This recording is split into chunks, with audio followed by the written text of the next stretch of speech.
എഴുതാനുള്ള താല്പര്യം കൂടി. കാരണം നമുക്കിങ്ങനെ റെക്കഗ്നിഷൻ പല രീതിയിലാണ് വരുന്നത്. ഏറ്റവും ബേസിക് റെക്കഗ്നിഷൻ എന്ന് പറയുന്നത് ടീച്ചേഴ്സ് സപ്പോർട്ട് ചെയ്യാനാണ്. കോപ്പി റൈറ്റിംഗ് എന്ന് പറയുന്നത് നമ്മൾ ഒരു പ്രൊഡക്റ്റോ സർവീസോ വിൽക്കാൻ വേണ്ടി എഴുതുന്ന ടെക്സ്റ്റിനെയാണ് നമ്മൾ ബേസിക്കലി കോപ്പി എന്ന് പറയുന്നത്. Advertising is A secondary medium for them. അപ്പോൾ നിങ്ങളൊരു യൂട്യൂബിലൊരു വീഡിയോ കാണുന്ന സമയത്ത് പെട്ടെന്ന് ഒരു പരസ്യം പോപ്പപ്പ് ചെയ്ത് വരുന്നു. നമ്മുടെ ഫസ്റ്റ് ഇൻറ്റൻഷൻ എന്ന് പറഞ്ഞാൽ സ്കിപ്പ് ചെയ്യാൻ. ഈ ഡേറ്റിംഗ് സൈറ്റിൽ പേഴ്സണൽ പ്രൊഫൈലിന് വേണ്ടി ബയോ എഴുതാൻ വേണ്ടി മാത്രമുള്ള copy writers. Welcome to startup studio. ഞങ്ങളുടെ കൂടെയുള്ളത് സുഹൈലാണ്. സുഹൈൽ ഇപ്പോൾ ജസ്റ്റ് ഗ്ലോബലിലെ കമ്മ്യൂണിക്കേഷൻ മാനേജറാണ്, കോപ്പി റൈറ്ററാണ്. Welcome to startup studio. Thank you. നമുക്ക് ഈ സുഹൈലിൻ്റെ സ്റ്റോറി എന്ന് പറയാം. ഈ കോപ്പി റൈറ്റിങ്ങിലേക്ക് എങ്ങനെ എത്തി, പഠിച്ചത് എന്തൊക്കെയാണ്? ഞാൻ +2 വരെ സയൻസ് ബാക്ക്ഗ്രൗണ്ട് ആയിരുന്നു. ഓക്കെ. +1 +2 എത്തിയ സമയത്ത് പിന്നെ എനിക്ക് തോന്നി ഇത് നമുക്ക് നടക്കുന്ന പണിയല്ല. ഓക്കെ. പിന്നെ അപ്പോൾ സ്വാഭാവികമായിട്ടുള്ള എഞ്ചിനീയറിംഗ് മെഡിസിൻ എന്ന് പറയുന്ന 2 ഓപ്ഷൻസ് വേണ്ടാന്ന് വെച്ചു. പിന്നീട് ഇഷ്ടം ഉണ്ടായിരുന്നൊരു കാര്യം എന്ന് പറയുന്നത് ഒരു കഥ വായിക്കാനായി. അതുള്ള പിന്നെ അതുപോലെ ഇംഗ്ലീഷ് സെഷൻസ് ഒക്കെ അറ്റൻഡ് ചെയ്തിട്ടുണ്ടായിരുന്നു. ഇംഗ്ലീഷ് ടീച്ചേഴ്സിൻ്റെ സെഷൻസ് മാത്രം ആ പീരീഡ് മാത്രം ക്ലാസ്സിൽ കയറുന്നൊരു ടൈപ്പായിരുന്നു ഞാൻ. കാരണം ഈ സയൻസിലെ ഇക്വേഷൻസും മാത്തമാറ്റിക്സും പരീക്ഷയ്ക്ക് വേണ്ടി പഠിക്കും. പക്ഷെ അതിനപ്പുറത്തേക്ക് എല്ലാവരും ചോദിക്കുന്ന പോലെ, പലപ്പോഴും നമ്മളെല്ലാവരും ചോദിക്കുന്ന പോലെ അതെന്തിനാണ് പഠിക്കുന്നതെന്നൊക്കെ ചോദ്യം സ്വയം ചോദിച്ചിട്ടുണ്ടായിരുന്നു. അപ്പോൾ അത് വെച്ച് അതിൻ്റെ ഒരു ഫോളോ അപ്പ് വേണ്ടാന്ന് വിചാരിച്ചു. പിന്നെ ഇംഗ്ലീഷ് അതുപോലെ കഥകൾ, മലയാളം പുസ്തകങ്ങൾ, അപ്പോൾ അതൊക്കെയായിരുന്നു വായിച്ചിരുന്നത്. അപ്പോൾ +1 +2 കാലഘട്ടത്തിലാണ് ശരിക്കും ഒരു റിയലൈസേഷൻ വരുന്നത്. ഓക്കെ. അതായത് സയൻസ് ഇനി ഫോളോ ചെയ്യേണ്ട ആവശ്യമില്ല. ബേസിക് ആയിട്ടുള്ള കാര്യങ്ങൾ പഠിച്ചു കഴിഞ്ഞു. ഇനി നിനക്ക് ഇഷ്ടമുള്ള കാര്യങ്ങളിൽ നീ സ്പെൻഡ് ചെയ്യണം എന്നുള്ള സ്വയം എന്നോട് തന്നെ പറഞ്ഞത് ആ ഒരു മൊമെൻറ്റിലാണ്. ഓക്കെ. സയൻസ്. അങ്ങനെ +2 കഴിഞ്ഞ് എൻട്രൻസ് എഴുതി. കാരണം അന്നതൊരു കീഴ്വഴക്കമാണ് എൻട്രൻസ് എഴുതാന്നുള്ളത്. പക്ഷെ ഞങ്ങൾക്കതൊരു റോഡ് ട്രിപ്പായിരുന്നു. ഫ്രണ്ട്സ് എല്ലാവരും കൂടെ ഉള്ളൊരു ട്രിപ്പായിട്ടാണ് എൻട്രൻസിന് പോയത്. അതിനുശേഷം ലിറ്ററേച്ചറാണ് എടുക്കുന്നത്. ഏത് കോളേജിലാണ്? അത് വളാഞ്ചേരി MES കോളേജിലാണ് ലിറ്ററേച്ചറിന് ജോയിൻ ചെയ്യുന്നത്. ശരിക്കും ആ ഒരു 3 വർഷമായിരുന്നു ഫോമാറ്റീവ് ഇയേഴ്സ് എന്ന് പറയും. കറക്റ്റ് ഇതിനെക്കുറിച്ച് കൂടുതൽ അറിയാനും പഠിക്കാനൊക്കെ സാധിച്ചു. അതായത് ഈ പറഞ്ഞ പോലെ അത് ക്ലാസ്സിൽ അല്ലായിരുന്നു വിദ്യാഭ്യാസം. കോളേജിലായിരുന്ന സമയത്ത് പ്രത്യേകിച്ച് ആർട്സ് കോളേജ് എന്ന് പറഞ്ഞാൽ ഒരു അടിപൊളി. അടിച്ചുപൊളി ലൈഫിൻ്റെ വേറൊരു പരിച്ഛേദമാണല്ലോ. അപ്പോൾ അവിടെ എത്തിയ സമയത്ത് എല്ലാ സ്കില്ലും എക്സ്പ്ലോർ ചെയ്യാൻ പറ്റി. ഇപ്പോൾ അത് ഫസ്റ്റ് നമ്മൾ എക്സ്പ്ലോർ ചെയ്ത് തുടങ്ങുന്നത് ഈ നാടകങ്ങൾ വരും. ഇംഗ്ലീഷ് ഡിപ്പാർട്ട്മെൻ്റ് ആയതുകൊണ്ട് തന്നെ സ്ഥിരം കാണുന്ന ഒരു സ്റ്റൈൽ എന്ന് പറയുന്നത് ഷേക്സ്പീരിയൻ ഡ്രാമ ഏതെങ്കിലും എടുക്കും. ക്ലാസ്സിലുള്ള പിള്ളേർ ഷേക്സ്പീരിയൻ ഡ്രാമ എടുക്കും. എന്നിട്ട് അതിൻ്റെ ഒരു വേർഷനായിരുന്നു കളിച്ചുകൊണ്ടിരുന്നത്. അപ്പോൾ നമ്മൾ ഇങ്ങനെ വിചാരിച്ചു എന്തുകൊണ്ട് സ്വന്തമായിട്ട് എന്തെങ്കിലും ചെയ്തുകൂടാന്നുള്ളൊരു കാരണം വന്നു. അങ്ങനെയാണ് സ്വന്തമായിട്ടുള്ളൊരു നാടകം എഴുതുന്നത്. ഓക്കെ. ആ നാടകം ആദ്യത്തെ വർഷം സെക്കൻഡ് പ്രൈസ് കിട്ടി. പിന്നീടുള്ള 2 വർഷങ്ങളിൽ ഫസ്റ്റ് പ്രൈസ് അടിച്ചു. അപ്പോൾ ഈ എഴുതാനുള്ള താല്പര്യം കൂടി. കാരണം നമുക്കിങ്ങനെ റെക്കഗ്നിഷൻ പല രീതിയിലാണ് വരുന്നത്. ഏറ്റവും ബേസിക് റെക്കഗ്നിഷൻ എന്ന് പറയുന്നത് ടീച്ചേഴ്സ് സപ്പോർട്ട് ചെയ്യാനാണ്. അപ്പോൾ അവിടുത്തെ പ്രൊഫസേഴ്സൊക്കെ നമ്മുടെ അടുത്ത് നല്ല ഒരു എൻഡോഴ്സ്മെൻറ്റ് എത്തി ഇത് എഴുതാനായിട്ട്. അപ്പോൾ വീണ്ടും അത് എക്സ്പ്ലോർ ചെയ്തു. അങ്ങനെ ഒരു സ്റ്റോറി പബ്ലിഷ് ചെയ്യുന്നു ഒരു ഇൻ്റർനാഷണൽ ജേർണലിൽ 2015 ഒരു സ്റ്റോറി പബ്ലിഷ് ചെയ്തു വന്നു. ഓക്കെ. അപ്പോൾ സ്റ്റോറി പബ്ലിഷ് ചെയ്ത് നോക്കുമ്പോൾ വീണ്ടും ഈ പറഞ്ഞ പോലെ ഇതാണ് നിൻ്റെ ഒരു പാത്തെന്ന് വീണ്ടും ഒരു നമുക്കൊരു പ്രോമിസ് കിട്ടുക. അല്ലെങ്കിൽ എൻ്റെ passion gods said this is it, ആ ഒരു ഇമോഷനാണ് കിട്ടിയത്. പിന്നെ അത് പിന്തുടർന്നു പോകുന്നു. വീണ്ടും ഇംഗ്ലീഷ് ലിറ്ററേച്ചർ പഠിച്ചു കഴിഞ്ഞിട്ട് ജേർണലിസത്തിലേക്ക്. ഓക്കെ. അത് എനിക്ക് ആദ്യം പാലക്കാട് വിക്ടോറിയ കോളേജിൽ MA ലിറ്ററേച്ചറിന് കിട്ടി. ഓക്കെ. പക്ഷേ ഇവിടെ കാലിക്കറ്റ് യൂണിവേഴ്സിറ്റി ക്യാമ്പസിന് എൻട്രൻസ് എഴുതിയ സമയത്ത് അവിടെയും കിട്ടി. അപ്പോൾ പിന്നെ വീടിൻ്റെ കുറച്ചും കൂടി അടുത്ത് അതാണ്. പിന്നെ ഞാൻ ഡേ സ്കോളറായിരുന്നു. പിന്നെ വീട്ടിൽ നിന്ന് കോളേജിലേക്ക് പോയി വരുന്ന ടൈം ആയതുകൊണ്ട് അവിടെ ജോയിൻ ചെയ്തു. അവിടെ ഈ പറഞ്ഞ പോലെ ഇത് എക്സ്പ്ലോർ ചെയ്യാൻ പറ്റി. കുറേ പുസ്തകങ്ങൾ വായിക്കാൻ പറ്റി. അപ്പോഴേക്ക് പിന്നെ ഈ പൊതുവിൽ സിനിമാ സുഹൃത്തുക്കളൊക്കെ വന്നു. അത് ഈ സിനിമ ഡിസ്കസ് ചെയ്യാനും ലിറ്ററേച്ചർ ഡിസ്കസ് ചെയ്യാനുള്ള സ്പേസ് വന്നു. അപ്പോൾ മനസ്സിലായി എഴുത്ത് പരിപാടിയാണ് ഇഷ്ടം എന്നുള്ളത് മനസ്സിലായി. പക്ഷേ ഈ എഴുത്തും കൊണ്ട് ഇനി അടുത്തത് എന്ത് ചെയ്യണം? കാരണം PG കഴിഞ്ഞാൽ അടുത്ത ചോദ്യം സ്വാഭാവികമായിട്ടും നമ്മുടെ നാട്ടിലേക്ക് ജോലിയൊന്നും ആയില്ല എന്നുള്ളതാണ്. പിന്നെ അപ്പോഴേക്കും 10-24 വയസ്സായല്ലോ. അങ്ങനെ PG കഴിഞ്ഞ സമയത്ത് ഇനി എന്ത് ചെയ്യും? ഇപ്പം ജേർണലിസമാണ് പഠിച്ചത്. സ്വാഭാവികമായിട്ടും ജേർണലിസ്റ്റ് ആവാന്നുള്ള ഒരു ഫസ്റ്റ് ഓപ്ഷൻ. അത് ഒരു പബ്ലിക്കേഷനിൽ 1 മാസം വർക്ക് ചെയ്യുന്നു. അത് നമുക്ക് പറ്റിയ പണിയല്ലാന്ന് തിരിച്ചറിയുന്നു. ഇനി എന്ത് ചെയ്യാൻ പറ്റും? റൈറ്റിംഗ് സ്കിൽസ് ഉണ്ട്. അത്യാവശ്യം വായിക്കുകയും ചെയ്യും. അതുകൊണ്ട് ഇനി എന്ത് ചെയ്യാൻ പറ്റും? പിന്നെയുള്ളൊരു ഓപ്ഷൻ ടീച്ചിങ്ങാ. ടീച്ചിങ് എന്ന് പറയുന്നത് ഞാൻ നല്ലൊരു ടീച്ചറല്ല. അതായത് എനിക്ക് ക്ലാസ്സിലൊരു ഒരു ടൈം ടേബിൾ സെറ്റ് ചെയ്ത് വെച്ച് എന്നും അവിടെ പോയി പ്രസംഗിക്കാനുള്ള കഴിവ് എനിക്കില്ല. അല്ലെങ്കിൽ ക്ലാസ് എടുക്കാനുള്ള കഴിവ് എനിക്കില്ല. I have huge respect for teachers. പക്ഷേ എനിക്ക് അങ്ങനെ ഒരു സ്പേസിലേക്ക് എത്തണമെന്നും എനിക്ക് തോന്നിയിരുന്നില്ല. കാരണം അതിനുള്ള സ്കില്ല് എൻ്റെ അകത്ത് ഇല്ലായിരുന്നു. പിന്നെ ഒരു ഇൻട്രോവേർട്ട് നേച്ചറാ പൊതുവെ. ആളുകളായിട്ട് സംസാരിച്ച് പഴക്കം വരണം. എങ്കിലേ കൂടുതൽ സംസാരിക്കുകയുള്ളൂ. അപ്പോൾ എന്തായാലും ടീച്ചിങ് പറ്റില്ല എന്ന് മനസ്സിലായി. അങ്ങനെയാണ് കണ്ടന്റ് റൈറ്റിങ്ങിനെ കുറിച്ച് കേൾക്കുന്നത്. അപ്പോൾ കണ്ടന്റ് റൈറ്റിംഗ് എന്ന് പറയുമ്പോൾ അന്ന് മനസ്സിലാക്കി വെച്ചിരുന്നത് ഓക്കെ. വെബിൽ നമ്മൾ കാണുന്ന പേജസിന് വേണ്ടി കണ്ടന്റ് എഴുതണം. അത്രയല്ലേ ഉള്ളൂ. നമ്മളിപ്പോൾ പേപ്പറിൽ എഴുതിക്കൊണ്ടിരിക്കുന്നത് ഡിജിറ്റലി എഴുതാമെന്നുള്ള ധാരണയിലാണ് സ്റ്റാർട്ട് ചെയ്യുന്നത് 2016. പിന്നെ 2017 ആ കാലഘട്ടത്തിലാണ് ഫസ്റ്റ് ഫുൾ ടൈം ജോബിലേക്ക് വരുന്നത്. അത് സ്റ്റാർട്ടപ്പ് ആയിരുന്നു. ഒരു ടെക്നോളജി കമ്പനി, ഒരു സർവീസ് കമ്പനി, കൊമേഴ്സ് മാനേജ്മെൻറ്റ് കമ്പനിയായി. അപ്പോൾ അവിടെ വരുന്നതും പിന്നെ അവിടെ നിന്നാണ് കണ്ടന്റ് റൈറ്റിംഗ് പഠിക്കുന്നത്. എൻ്റെ ആദ്യത്തെ അസൈൻമെൻറ്റ് എന്ന് പറയുന്ന ഒരു ബ്ലോഗ് എഴുതാനായിരുന്നു.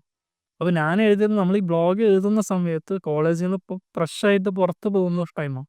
അപ്പോൾ നമ്മുടെ സ്കില്ലുകളൊക്കെ നന്നായിട്ട് കാണിക്കാനുള്ളൊരു ത്വര സ്വാഭാവികമായിട്ടും ഉണ്ടാകും. അപ്പോൾ അത് എഴുതിയ സമയത്ത് ബ്ലോഗ് മൊത്തം അബദ്ധമായിരുന്നു. കാരണം നമ്മുടെ എഡിറ്ററെ അടുത്ത് സംസാരിക്കുമ്പോഴാണ് നമുക്ക് പുതിയ പെർസ്പെക്റ്റീവ് കിട്ടുന്നതും. എങ്ങനെയാണ് വെബിന് വേണ്ടി എഴുതുന്നത്? അത് പത്രത്തിന് എഴുതുന്ന പോലെയല്ല. എൻ്റർലി ഒരു ഡിഫറെൻറ്റ് ഗെയിമാണെന്ന് മനസ്സിലാകുന്നപ്പോൾ അവിടെ നിന്നാണ് SEOനെ കുറിച്ച് കൂടുതൽ പഠിക്കുന്നു നോക്കി. അപ്പോൾ ആദ്യം കണ്ടന്റ് റൈറ്ററായിട്ട് നമ്മളൊരു വെബ്സൈറ്റ് ബിൽഡ് ചെയ്തു. ആ വെബ്സൈറ്റ് തന്നെ പോർട്ട്ഫോളിയോ ആക്കി എടുത്തുകൊണ്ട് നമ്മൾ എന്ത് ചെയ്തു? ഒരു ഏജൻസി സ്റ്റാർട്ട് ചെയ്തു. അതായത് ഈ സ്റ്റാർട്ടപ്പ് ഈ ഇ-കൊമേഴ്സ് മാനേജ്മെൻറ്റ് സ്റ്റാർട്ടപ്പ് ഒരു ഏജൻസിയും കൂടെ സെറ്റ് ചെയ്യാമായിരുന്നു നമുക്ക്. അപ്പോൾ നമ്മൾ 2 പേരുടെ ടീമോ പിന്നെ അത് 3 പേര്, ഒരു ഡിസൈനറും ഒരു കസ്റ്റമർ എക്സിക്യൂട്ടീവും പിന്നെ റൈറ്റിംഗ്. കണ്ടന്റ് എന്ന് പറയുമ്പോൾ നമ്മൾ അന്ന് ആ സമയത്ത് എന്തും ചെയ്യും. കാരണം എക്സ്പ്ലോർ ചെയ്യണമല്ലോ അത്. ഇപ്പോൾ കണ്ടന്റ് എഴുതുന്നു. പിന്നീടാണ് ഈ ഏജൻസി ലെവലിലേക്ക് മാറിയപ്പോൾ അത് കോപ്പി റൈറ്റിംഗ്. പിന്നെ കോപ്പി റൈറ്റിംഗ് എന്ന് പറഞ്ഞ പ്രോസസ്സ് എൻജോയ് ചെയ്യാൻ തുടങ്ങി. കാരണം എവിടേക്കോ ഈ ടാഗ് ലൈൻസ് മനസ്സിലെപ്പോഴും ഉണ്ടായിരുന്നു.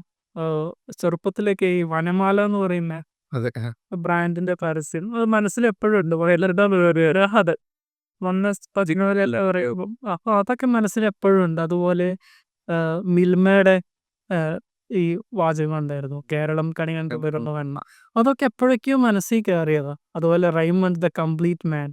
ഇത് ടാഗ് ലൈൻ ആണെന്നോ സ്ലോഗൻ ആണെന്നോ കോപ്പി ആണോ ഒന്നും അറിയില്ല. പക്ഷെ അത് എപ്പോഴൊക്കെയോ നമ്മളിങ്ങനെ വായിക്കുമ്പോൾ അതിങ്ങനെ മനസ്സിൽ കയറാറുണ്ട്. അപ്പോൾ അതിൻ്റെ ഒരു സ്ട്രോങ്ങർ റിഫ്ലക്ഷൻ വരുന്നത് പിന്നെ ഈ പീരീഡില്ല ഇതിങ്ങനെ ചെയ്തു തുടങ്ങിയപ്പോൾ. അങ്ങനെയാണ് പിന്നെ കണ്ടന്റ് റൈറ്ററായി മാറിക്കഴിഞ്ഞ് കോപ്പി റൈറ്റിങ്ങിലേക്ക് പോകുന്നത്. കോപ്പി റൈറ്റിംഗ് പിന്നെ എൻജോയ് ചെയ്യാൻ തുടങ്ങി. അതിൽ പിന്നെ ഒരു പ്രോസസ്സുണ്ട്. നമ്മൾ വെറുതെ അത് എഴുതുന്നതല്ല എന്ന് മനസ്സിലാക്കി. എന്താണ് കോപ്പി റൈറ്റിംഗ്? കോപ്പി റൈറ്റിംഗ് എന്ന് പറയുന്നത് നമ്മൾ ഒരു പ്രൊഡക്റ്റോ സർവീസോ വിൽക്കാൻ വേണ്ടി എഴുതുന്ന ടെക്സ്റ്റിനെയാണ് നമ്മൾ ബേസിക്കലി കോപ്പി എന്ന് പറയുന്നത്. അപ്പോൾ അങ്ങനെ കോപ്പി റൈറ്റിങ്ങിലേക്ക് എത്തുകയും പിന്നെ ആ ജേണി തുടർന്നും കൊണ്ടുപോയി പല കമ്പനീസിൽ ജോയിൻ ചെയ്തു. ഇപ്പോൾ ഇവിടെ എത്തി നിൽക്കുന്നു. ഒരു കോപ്പറേറ്റർക്കുള്ള ജോബ് റെസ്പോൺസിബിലിറ്റി എന്തൊക്കെയാണ് ഈ കോപ്പറേറ്റർ ജോലി എന്ന് പറയുന്നത്? ജോലി എന്ന് പറയുന്നത് ആദ്യം ഞാൻ വിചാരിച്ചിട്ടുണ്ടായിരുന്നത് നല്ല വാചകങ്ങൾ എഴുതുക എന്നുള്ളതായിരുന്നു. അതായത് നമ്മുടെ ക്രിയേറ്റിവിറ്റി മാക്സിമം ഷോ ഓഫ് ചെയ്യുക, നമ്മുടെ വൊക്കാബുലറി ഷോ ഓഫ് ചെയ്യുക. പക്ഷേ ഇത് ചെയ്തു തുടങ്ങുമ്പോഴാണ് മനസ്സിലായത് അത് മാത്രമല്ല copy writing. Copy writing start ചെയ്യുന്നത് ആക്ച്വലി നമ്മൾ ഒരു ബ്രീഫ് നമ്മുടെ അടുത്ത് കിട്ടപ്പെടും. ബ്രീഫ് എന്ന് പറയുമ്പം ബേസിക്കലി ഒരു ക്ലയൻറ്റിൻ്റെ റിക്വയർമെൻ്റ് എന്ന് വേണമെങ്കിൽ നമുക്ക് വളരെ സിമ്പിളായിട്ട് അതിനെ പറയും. ഇപ്പോൾ ക്ലയൻറ്റ് നമ്മളൊരു കോപ്പി എഴുതാൻ പറയുന്നു. ആ കോപ്പിയിൽ ക്ലയൻറ്റിന് എന്താ വേണ്ടതെന്ന് പറയുന്നു. മിക്കപ്പോഴും ഞാൻ വർക്ക് ചെയ്ത ബ്രീഫുകളിലൊന്നും ഈ പറഞ്ഞ ഡീറ്റെയിൽസ് ഒന്നും ഉണ്ടാവില്ല. കാരണം ഒരു ലഞ്ച് ബ്രേക്ക് കഴിഞ്ഞ് നമ്മൾ വീണ്ടും ഓഫീസിലേക്ക് വർക്ക് ചെയ്യാൻ നിൽക്കുമ്പോഴായിരിക്കും ഒരു ബ്രീഫ് വരുന്നതും നാളെ ഒരു സ്പെഷ്യൽ ഡേ ഉണ്ട് അപ്പോൾ അതിൻ്റെ ഒരു കോപ്പി വേണം, അല്ലെങ്കിൽ നാളെ ഒരു ഓഫർ ഉണ്ട് അതിൻ്റെ ഒരു കോപ്പി വേണം. അപ്പോൾ നമ്മുടെ അടുത്ത് ഒരു പ്ലെയിൻ ബ്രീഫായിരിക്കും മിക്കവാറും കിട്ടുക. ഇപ്പോൾ കോപ്പി റൈറ്ററിൻ്റെ ഒരു ജോബ് സ്റ്റാർട്ട് ചെയ്യുന്ന പോയിന്റ് എന്ന് പറയുന്നത് ഈ ബ്രീഫാണ്. ആ ബ്രീഫ് എങ്ങനെ നമ്മൾ ഡിസൈഫർ ചെയ്യുന്നു അല്ലെങ്കിൽ എങ്ങനെ അത് മനസ്സിലാക്കുന്നു എന്നുള്ളതാണ് പോയിന്റ്. അപ്പോൾ അത് മനസ്സിലാക്കാനുള്ള ആദ്യത്തെ ചാഴി എന്ന് പറയുന്നത് നല്ല ക്വസ്റ്റ്യൻസ് ചോദിക്കുക എന്നുള്ളതാണ്. അപ്പോൾ ഒരു ബ്രീഫ് നമുക്ക് കയ്യിൽ കിട്ടിക്കഴിഞ്ഞാൽ ഇതാർക്ക് വേണ്ടിയാണ് എഴുതുന്നത്, എന്തിനു വേണ്ടിയാണ് എഴുതുന്നത്, ആരാണ് ഓഡിയൻസ്, ഏത് പ്രായക്കാരാണ്, അവരുടെ ഇൻട്രസ്റ്റ് എന്താണ്, നമ്മൾ അൾട്ടിമേറ്റ് ഒബ്ജക്റ്റീവ് എന്താണ്, ഒരു സാധനം വിൽക്കാനാണോ അല്ലെങ്കിൽ അവയർനെസ് ക്രിയേറ്റ് ചെയ്യാനാണോ, ആ ചോദ്യങ്ങളൊക്കെ നമ്മൾ കസ്റ്റമർ അടുത്തുനിന്ന് ഐഡിയലി തിരിച്ചെന്ന് ചോദിക്കാം. അപ്പോൾ നമുക്ക് കുറച്ച് ഡീറ്റെയിൽസ് കിട്ടും. എന്നിട്ട് ആ ഡീറ്റെയിൽ വെച്ച് നമുക്ക് എന്ത് ചെയ്യാൻ പറ്റും, കോപ്പി എഴുതാനും കുറച്ചും കൂടെ നമുക്ക് ഡീറ്റെയിൽസ് കിട്ടിക്കഴിഞ്ഞാൽ ആ പ്രോസസ്സ് കുറെ കൂടെ എളുപ്പമാണ്. കുറച്ചുകൂടി ഓപ്പറേറ്റർ എന്ന് പറയുന്നത് കസ്റ്റമർ ആംഗിളിൽ നിന്നും തിങ്ക് ചെയ്യണം, ബിസിനസ് ആംഗിളിൽ നിന്ന് ബിസിനസ് ആംഗിളിൽ നിന്നും തിങ്ക് ചെയ്യണം, പിന്നെ നമ്മുടെ ക്രിയേറ്റീവ് സൈഡിൽ നിന്നും തിങ്ക് ചെയ്യാൻ. പലപ്പോഴും നമ്മൾ വിചാരിക്കുന്നത് copy writing is only A creative process നോക്കാം. ഓക്കെ, പക്ഷെ ആ ക്രിയേറ്റിവിറ്റീൻ്റെ കൂടെ തന്നെ നമ്മുടെ സെൻസിബിലിറ്റി വർക്കൗട്ട് ചെയ്യണം, പ്രാക്ടിക്കാലിറ്റി വർക്കൗട്ട് ചെയ്യണം. എങ്കിലേ എല്ലാം തികഞ്ഞൊരു കോപ്പി, ഒരു റിസൾട്ട് ഡ്രിവൺ കോപ്പി ഉണ്ടാക്കണമെങ്കിൽ ഈ ഫാക്ടേഴ്സ് എല്ലാം ചേരണം. അതൊന്ന രീതിയിൽ ചിന്തിക്കുക. അതെ, കോപ്പി റൈറ്റിംഗ് എന്ന് പറഞ്ഞാൽ ചെറിയൊരു അല്ല, ജോലിയല്ല. അപ്പോൾ അത് ഇൻട്രസ്റ്റിംഗ് ആവാൻ അത് തന്നെയാണ് അതിൻ്റെ ഏറ്റവും ഇൻട്രസ്റ്റിംഗ്. പിന്നെ നിങ്ങൾ എത്ര എക്സ്പീരിയൻസ് ഉണ്ടെന്ന് പറഞ്ഞാൽ ഒരു പുതിയ ബ്രീഫ് കിട്ടുമ്പോൾ നിങ്ങൾ വീണ്ടും ഒരു പുതിയ കോപ്പി റൈറ്റർ. അതാണ് ഇതിൻ്റെ ഒരു യുണീക്നെസ്. ഞാൻ ഒരുപാട് മാർക്കറ്റിംഗ് ക്യാമ്പയിൻസിൽ കണ്ടിട്ടുള്ളത്, ഈ മാർക്കറ്റിംഗ് ക്യാമ്പയിനൊക്കെ ഫെയിൽ ആവുന്നത് ഒരു പ്രോപ്പർ ബ്രീഫ് കളക്ട് ചെയ്യാത്തതുകൊണ്ടാണ്. അതെ, അത് എനിക്കും തോന്നിയിട്ടുണ്ട്. കാരണം എന്താണെന്ന് വെച്ചാൽ നമ്മളിപ്പോൾ ഒരു ഏജൻസി ഡ്രിവൺ ആയിട്ടുള്ള വർക്ക് സ്പേസിൻ്റെ പ്രത്യേകത എന്ന് പറയുന്നത് ഒരു അർജൻസിയാണ്. അതെ, എപ്പോഴും നമ്മളൊരു ക്ലയൻറ്റിൻ്റെ വർക്ക് ചെയ്യുന്നതിൻ്റെ അപ്പുറത്ത് നമ്മൾ വേറെ ബ്രീഫ് റിസീവ് ചെയ്യുന്നു. അപ്പോൾ ഈ ഒരു ഭയങ്കര ഡൈനാമിക് ആയിട്ടുള്ളൊരു വർക്ക് സ്പേസിൽ ഇരുന്നിട്ടാണ് നമ്മൾ വർക്ക് ചെയ്യുന്നത്. അപ്പോൾ പലപ്പോഴും നമ്മൾ ഏറ്റവും കുറഞ്ഞ ടൈം സ്പെൻഡ് ചെയ്യുന്നത് നമ്മുടെ ക്ലയൻസിൻ്റെ കൂടെ തന്നെയാണ്. കാരണം നമുക്കെന്താ ഇത് ഡെലിവർ ചെയ്യണം. അതെ, ഏജൻസിയുടെ ഭാഗത്ത് നിന്ന് നോക്കുമ്പോൾ അവർക്ക് എന്താ ഡെലിവറബിൾസ് ആണ്. അതെ, എന്ത് ക്വാളിറ്റിയിലാണ് ഈ ഡെലിവറബിൾസ് പോകേണ്ടതെന്നുള്ളതാണ് നമ്മൾ ആലോചിക്കുമ്പോൾ. അപ്പോൾ കൃത്യമായിട്ട് നമ്മൾ വർക്ക് ചെയ്യുന്ന സമയത്ത് ഈ പറഞ്ഞ പോലെ റിസൾട്ട് കിട്ടാത്തതിൻ്റെ കാരണം നല്ല കസ്റ്റമർ ഇൻസൈറ്റ്സ് എടുക്കാത്തതും അതെ, നല്ല റിസർച്ച് ചെയ്യാത്തതുമാണ്. പണ്ടത്തെ കോപ്പി റൈറ്റേഴ്സൊക്കെ ഇത് ചെയ്തിട്ടുണ്ട്. ഇന്ന് നമുക്ക് ഒരുപാട് അവന്യൂസ് ഉണ്ടായിട്ടും പല ഏജൻസീസും ചിലപ്പോൾ അത് ചെയ്യുന്നില്ല. കാരണം ഈ ഒരു പ്രഷറായിരിക്കും ചിലപ്പോൾ കാരണം. ചെയ്യുന്നവരുണ്ട്, പക്ഷേ മിക്ക ഏജൻസീസും കാണുന്നത് ഈ വളരെ ലിമിറ്റഡ് ആയിട്ടുള്ള ടൈമിനകത്ത് ഡെലിവറബിൾസ് കൊടുക്കാൻ അവർ ഫോഴ്സ്ഡ് ആവുന്നു. അപ്പോൾ ആ ക്വാളിറ്റി മെയിൻറ്റെയിൻ ചെയ്യാൻ പറ്റുന്നില്ല. പണ്ടൊക്കെ ഞാൻ കേട്ടിട്ടുണ്ട് ഡേവിഡ് ഒഗ്നിലി റോൾസ് റോയ്സിൻ്റെ ക്യാമ്പയിൻ ചെയ്യാൻ വേണ്ടിയിട്ട് 2 ആഴ്ചയോളം റോൾസ് റോയ്സിൻ്റെ ഫാക്ടറിയിൽ ചിലവഴിക്കുകയും അങ്ങനെയാണ് അദ്ദേഹം ഒരു ഹെഡ്ലൈനായിട്ട് വന്നതൊക്കെ. അപ്പോൾ ആ ഒരു റിസർച്ച് ബാക്ക്ഡ് പ്രോസസ്സാണ് ഇപ്പോൾ നമ്മൾ മിസ് ചെയ്യുന്നത്, അല്ലെങ്കിൽ മിക്കവരും മിസ് ചെയ്യുന്നത്. അത് നമുക്ക് ആ കോപ്പി റൈറ്റിംഗ് റെവല്യൂഷൻ വന്നത് തന്നെ തിങ്ക് സ്മാൾ എന്ന് പറഞ്ഞിട്ട്. അതെ, ബെൻ മാസിൻ്റെ ഫോക്സ് വാഗൻ്റെ അതെ, ആ ഒരു ക്യാമ്പയിനാണ്. അപ്പോൾ ഈ കോപ്പി റൈറ്റിങ്ങും കോണ്ടന്റ് റൈറ്റിങ്ങും തമ്മിലുള്ള ഡിഫറൻസ്. കോണ്ടന്റ് റൈറ്റിംഗ് എന്ന് പറയുന്നത് എപ്പോഴും നമ്മൾ എഡ്യൂക്കേറ്റ് ചെയ്യാനുള്ളതാണ്. ഒരാളെ നമ്മൾ എഡ്യൂക്കേറ്റ് ചെയ്യുമ്പോൾ എന്താ, നമ്മളിപ്പം ഒരു ഹിസ്റ്ററി പഠിപ്പിക്കുമ്പോൾ നമ്മൾ ആ ഹിസ്റ്ററിയുടെ ഒരു ഫേസ് പറയും, പിന്നെ അതിൻ്റെ ഒരു സെക്കൻഡ് ഫേസ് പറയും, പ്രധാന സംഭവങ്ങൾ പറയും. അപ്പോൾ അതാണ് എഡ്യൂക്കേഷൻ. അതായത് നമ്മൾ യൂസറിന് വേണ്ടി ഒരുപാട് ഡീറ്റെയിൽസ് കൊടുക്കുന്നു. അവർക്ക് വേണ്ട ഡീറ്റെയിൽസ് തന്നെയാണ് ഒബ്വിയസ്ലി. പക്ഷേ നമ്മൾ ആ ഒരു വലിയ ലോങ് ഫോമിലാണ് ആ ഒരു നെറേറ്റീവ് പോകുന്നത്. കാരണം നമ്മുടെ ഇൻറ്റൻഷൻ എന്ന് പറയുന്നത് യൂസറിന് മാക്സിമം വാല്യൂ കൊടുക്കണം എന്നുള്ളതാണ് കോണ്ടന്റ് റൈറ്റിംഗ്. എന്നിട്ട് എന്ത് ചെയ്യും, ആ വാല്യൂ ഏതെങ്കിലും ഫോമിൽ നമ്മൾ ചിലപ്പം ഭാവിയിൽ അത് കൺവേർഷൻ ആയേക്കാം. പക്ഷെ കോപ്പി റൈറ്റിങ്ങിൽ വരുമ്പോൾ കാര്യങ്ങൾ കുറെ കൂടെ ഫാസ്റ്റ് ആണ്. അവിടെ ഒരു ഇൻറ്റൻറ്റ് എന്ന് പറയുന്നത് ഒന്നെങ്കിൽ സെല് ചെയ്യുക, അല്ലെങ്കിൽ നിങ്ങളുടെ CT അല്ലെങ്കിൽ കോൾ ടു ആക്ഷൻ എന്താണോ അത് മാക്സിമം ഹിറ്റ് ചെയ്യിക്കുക. റിസൾട്ട് ഡ്രിവൺ ആണ്, ഇമ്മീഡിയറ്റ് റിസൾട്ട് ഡ്രിവൺ. കാരണം ഇമ്മീഡിയറ്റ് ഓഡിയൻസിൻ്റെ പ്രസൻസ് ഉണ്ട് കോപ്പി റൈറ്റിങ്ങിൽ. കണ്ടന്റ് റൈറ്റിങ്ങിൽ അങ്ങനെയല്ല. കണ്ടന്റ് റൈറ്റിങ്ങിൽ നിങ്ങൾക്ക് ഒരുപാട് എഴുതാൻ പറ്റും. കാരണം എന്താ, നിങ്ങൾ വാല്യൂ പതിയെ ഇഞ്ചെക്ട് ചെയ്തുകൊണ്ട് ആ വാല്യൂ കൊടുത്ത് അതിന് എക്സ്ചേഞ്ച് ആയിട്ട് പിന്നീട് എപ്പോഴെങ്കിലും ചിലപ്പോൾ നിങ്ങൾക്ക് കൺവേർഷൻ കിട്ടിയായി. അപൂർവമായിട്ട് കണ്ടന്റ് റൈറ്റിങ്ങിന് പെട്ടെന്ന് കൺവേർഷൻ കിട്ടും. കോപ്പി റൈറ്റിങ്ങിലേക്ക് വരുമ്പോൾ നമ്മുടെ ഇൻറ്റൻഷൻ തന്നെ ഇതാ, ബ്രീഫ് കിട്ടുമ്പോൾ തന്നെ ഇത്ര സൈനപ്സ് നമുക്ക് കിട്ടണം. ഒരു ലാൻഡിംഗ് പേജ് കോപ്പി എഴുതുന്ന സമയത്ത് നമ്മുടെ എക്സ്പെക്റ്റേഷൻസ് എന്ന് പറയുന്നത് ഒരു മിനിമം നമ്പർ ഓഫ് സൈനപ്പ് അല്ലെങ്കിൽ മിനിമം നമ്പർ ഓഫ് സെയിൽസ്. അപ്പോൾ അതിനു വേണ്ടി സൈക്കോളജിക്കലി സ്ട്രാറ്റജിക്കലി പ്ലേസ് ചെയ്യുന്ന മെസ്സേജിങ് ആണ് കോപ്പി റൈറ്റേഴ്സ് ചെയ്യുന്നത്.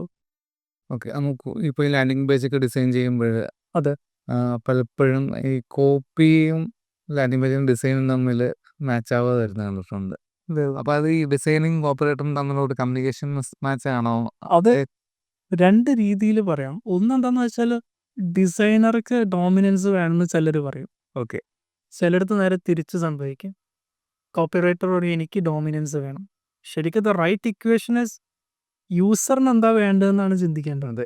ഇപ്പം ഞാൻ കോപ്പി മാത്രം എഴുതുന്നു, നിങ്ങൾ ഡിസൈൻ മാത്രം ചെയ്യുന്നു. അപ്പോൾ അത് 2 പേരും കൂടെ നമ്മൾ വർക്ക് ചെയ്യുന്ന സമയത്ത് നമ്മുടെ ഒരു വർക്കിംഗ് പ്ലാറ്റ്ഫോം എന്ന് പറയുന്നത് ഒരു ലാൻഡിംഗ് പേജാണ്. അപ്പോൾ ലാൻഡിംഗ് പേജിൽ ഇപ്പം നിങ്ങളുടെ ഡിസൈനിങ് ആസ്പെക്റ്റും എൻ്റെ കോപ്പി ആസ്പെക്റ്റും ഒരു 50-50 റേഷ്യോയിൽ നമ്മൾ യൂസറിനെയും കൂടെ മനസ്സിലാക്കി എഴുതുമ്പോഴാണ് അത് കറക്റ്റായിട്ട് വർക്കൗട്ട് ചെയ്യുന്നത് ശ്രദ്ധിച്ചിട്ടുണ്ട്. പിന്നെ എന്താണെന്ന് വെച്ചാൽ നമ്മൾ നിൽക്കുന്നത് ഇപ്പോൾ ഒരു ഹൈലി ഡിസ്ട്രാക്റ്റഡ് വേൾഡിലാണ്. പെട്ടെന്ന് ഇൻഫർമേഷൻ വേണം. അതായത് 3 സെക്കൻഡൊക്കെയാണ് നമ്മുടെ ഇപ്പോഴത്തെ അറ്റൻഷൻ റേറ്റ് എന്ന് പറയുന്നത്. പ്രത്യേകിച്ച് ഒരു ഇൻ്റർനെറ്റ് യൂസറിൻ്റെ അറ്റൻഷൻ സ്പാൻ. അപ്പോൾ നമുക്ക് ഡിസൈനിൽ ഒരുപാട് കളിക്കുകയാണെങ്കിൽ കോപ്പിയിൽ ഒരുപാട് ക്രിയേറ്റീവ് ആവുക എന്നതിനപ്പുറത്തേക്ക് യൂസറിന് വേണ്ട ഇൻഫർമേഷൻ എത്ര എഫിഷ്യൻ്റായിട്ട് എത്ര സ്പീഡിൽ പെട്ടെന്ന് നിങ്ങൾക്ക് എത്തിക്കാൻ പറ്റുന്നുണ്ട്. അവിടെയാണ് എനിക്ക് തോന്നുന്നത് കൺവേർഷൻ റേറ്റിൻ്റെ ഒരു ഡിഫറൻസ് വരുന്നത്. അപ്പോൾ ഞാൻ പല ക്യാമ്പയിൻസും ചെയ്തപ്പോൾ എനിക്ക് ഏറ്റവും കൂടുതൽ റിസൾട്ട് കിട്ടിയിട്ടുള്ള ഒരു CTAയുടെ കോപ്പി ചേഞ്ച് ചെയ്തപ്പോൾ എനിക്ക് 3x ഉറപ്പ് തന്നിട്ടുണ്ട്. അന്നാണ് എനിക്ക് സത്യം പറഞ്ഞാൽ മനസ്സിലായത് കോപ്പി റൈറ്റിങ്ങിൻ്റെ ഇമ്പോർട്ടൻസ് എന്താണ്. അപ്പോൾ ഈ ലാൻഡിംഗ് പേജും ഗൂഗിൾ ആഡ്സിൻ്റെ കോപ്പി ആയാലും ക്രിയേറ്റീവ് കോപ്പി ഇപ്പോൾ ക്രിയേറ്റീവ് ടാർഗറ്റിംഗ് ആണ് അതിപ്പോൾ മറ്റേ ആയാലും ഡിജിറ്റൽ പ്ലാറ്റ്ഫോംസ് ഒക്കെ ഫോക്കസ് ചെയ്ത് പോകുന്നത്. ആ ഒരു പ്ലാറ്റ്ഫോംസ് ഡിജിറ്റൽ മാർക്കറ്റിങ്ങിലൊക്കെ ഫോക്കസ് ചെയ്യുമ്പോൾ കോപ്പറേറ്റർ എന്തൊക്കെ ശ്രദ്ധിക്കാം മെയിനായിട്ട്? ആ പ്ലാറ്റ്ഫോം മനസ്സിലാക്കുക എന്നുള്ളതാണ് ഏറ്റവും ബേസിക് ആയിട്ടുള്ളൊരു അണ്ടർസ്റ്റാൻഡിങ്. കാരണം സോഷ്യൽ മീഡിയ എന്ന് പറയുമ്പോൾ അതിൻ്റെ ഈ മീഡിയയ്ക്ക് തൊട്ട് മുമ്പ് വരുന്നൊരു വളരെ ഇമ്പോർട്ടൻ്റ് ആയിട്ടുള്ള വാക്കാണ് social. What does it mean? നമ്മൾ സോഷ്യൽ മീഡിയയിലാണ് നമ്മുടെ ആഡ്സ് പ്ലേസ് ചെയ്യുന്നത്. സോഷ്യൽ മീഡിയയുടെ സ്വഭാവം എന്താണ്? അതിനൊരു ഇൻഫോർമൽ നേച്ചർ ഉണ്ടോ? അതിന് കോർപ്പറേറ്റ് നേച്ചർ അല്ല ഉള്ളത്. കാരണം ആളുകൾ ഫേസ്ബുക്ക് ചെക്ക് ചെയ്യുന്നത് എന്നിട്ട് റിലാക്സ് ചെയ്യാനായിരിക്കും, അല്ലെങ്കിൽ ഇൻസ്റ്റഗ്രാമിൽ സ്ക്രോൾ ചെയ്തുകൊണ്ടിരിക്കുന്നത് ചിലപ്പോൾ വർക്കിൻ്റെ ഇടയിൽ ഇത് ബ്രേക്ക് കിട്ടുമ്പോഴായിരിക്കും. അപ്പോൾ അവരൊരു റിലാക്സ്ഡ് മൈൻഡിലാണ് എപ്പോഴും ബൈ ഡിഫോൾട്ട് സോഷ്യൽ മീഡിയയിലേക്ക് വരുന്നത്. അപ്പോൾ നമ്മുടെ മെസ്സേജിങ് എന്ന് പറയുന്നത് അവരുടെ മൂഡിനെ, അല്ലെങ്കിൽ അവരുടെ ഏത് മൈൻഡ് സെറ്റിലാണോ സ്ക്രോൾ ചെയ്യുന്നത് അതിനോട് സബ്സ്ക്രൈബ് ചെയ്യുന്ന മൈൻഡ് സെറ്റിലായിരിക്കണം നമ്മുടെ ആഡും പ്ലേസ് ചെയ്യുന്നത്. പരസ്യം കാണാൻ ഇഷ്ടമല്ല. അത് ഞാൻ എപ്പോഴും പറയാറുണ്ട്. ഒരു അഡ്വർടൈസിങ്ങിൻ്റെ ഒരു ചലഞ്ച് എന്ന് പറഞ്ഞാൽ നമ്മുടെ ഓഡിയൻസ് എന്തെങ്കിലും രീതിയിലുള്ള പ്രൈമറി ആക്ടിവിറ്റി ചെയ്തുകൊണ്ടിരിക്കുമ്പോഴാണ് അഡ്വർടൈസിങ് വരുന്നത്. That is advertising is A secondary medium for them. അപ്പോൾ നിങ്ങളൊരു യൂട്യൂബിലൊരു വീഡിയോ കാണുന്ന സമയത്ത് പെട്ടെന്ന് ഒരു പരസ്യം പോപ്പപ്പ് ചെയ്ത് വരുന്നു. നമ്മുടെ ഫസ്റ്റ് ഇൻറ്റൻഷൻ എന്ന് പറഞ്ഞാൽ സ്കിപ്പ് ചെയ്യാം. ഇപ്പോൾ നമ്മൾ സ്ക്രോൾ ചെയ്യുമ്പോഴൊരു പരസ്യം കാണുമ്പോൾ പെട്ടെന്ന് ഒരു പരസ്യം പൊങ്ങി വരുന്ന സമയത്ത് നമ്മുടെ ഫസ്റ്റ് ഇൻറ്റൻഷൻ എന്ന് പറയുന്നത് അത് സ്കിപ്പ് ചെയ്യുക.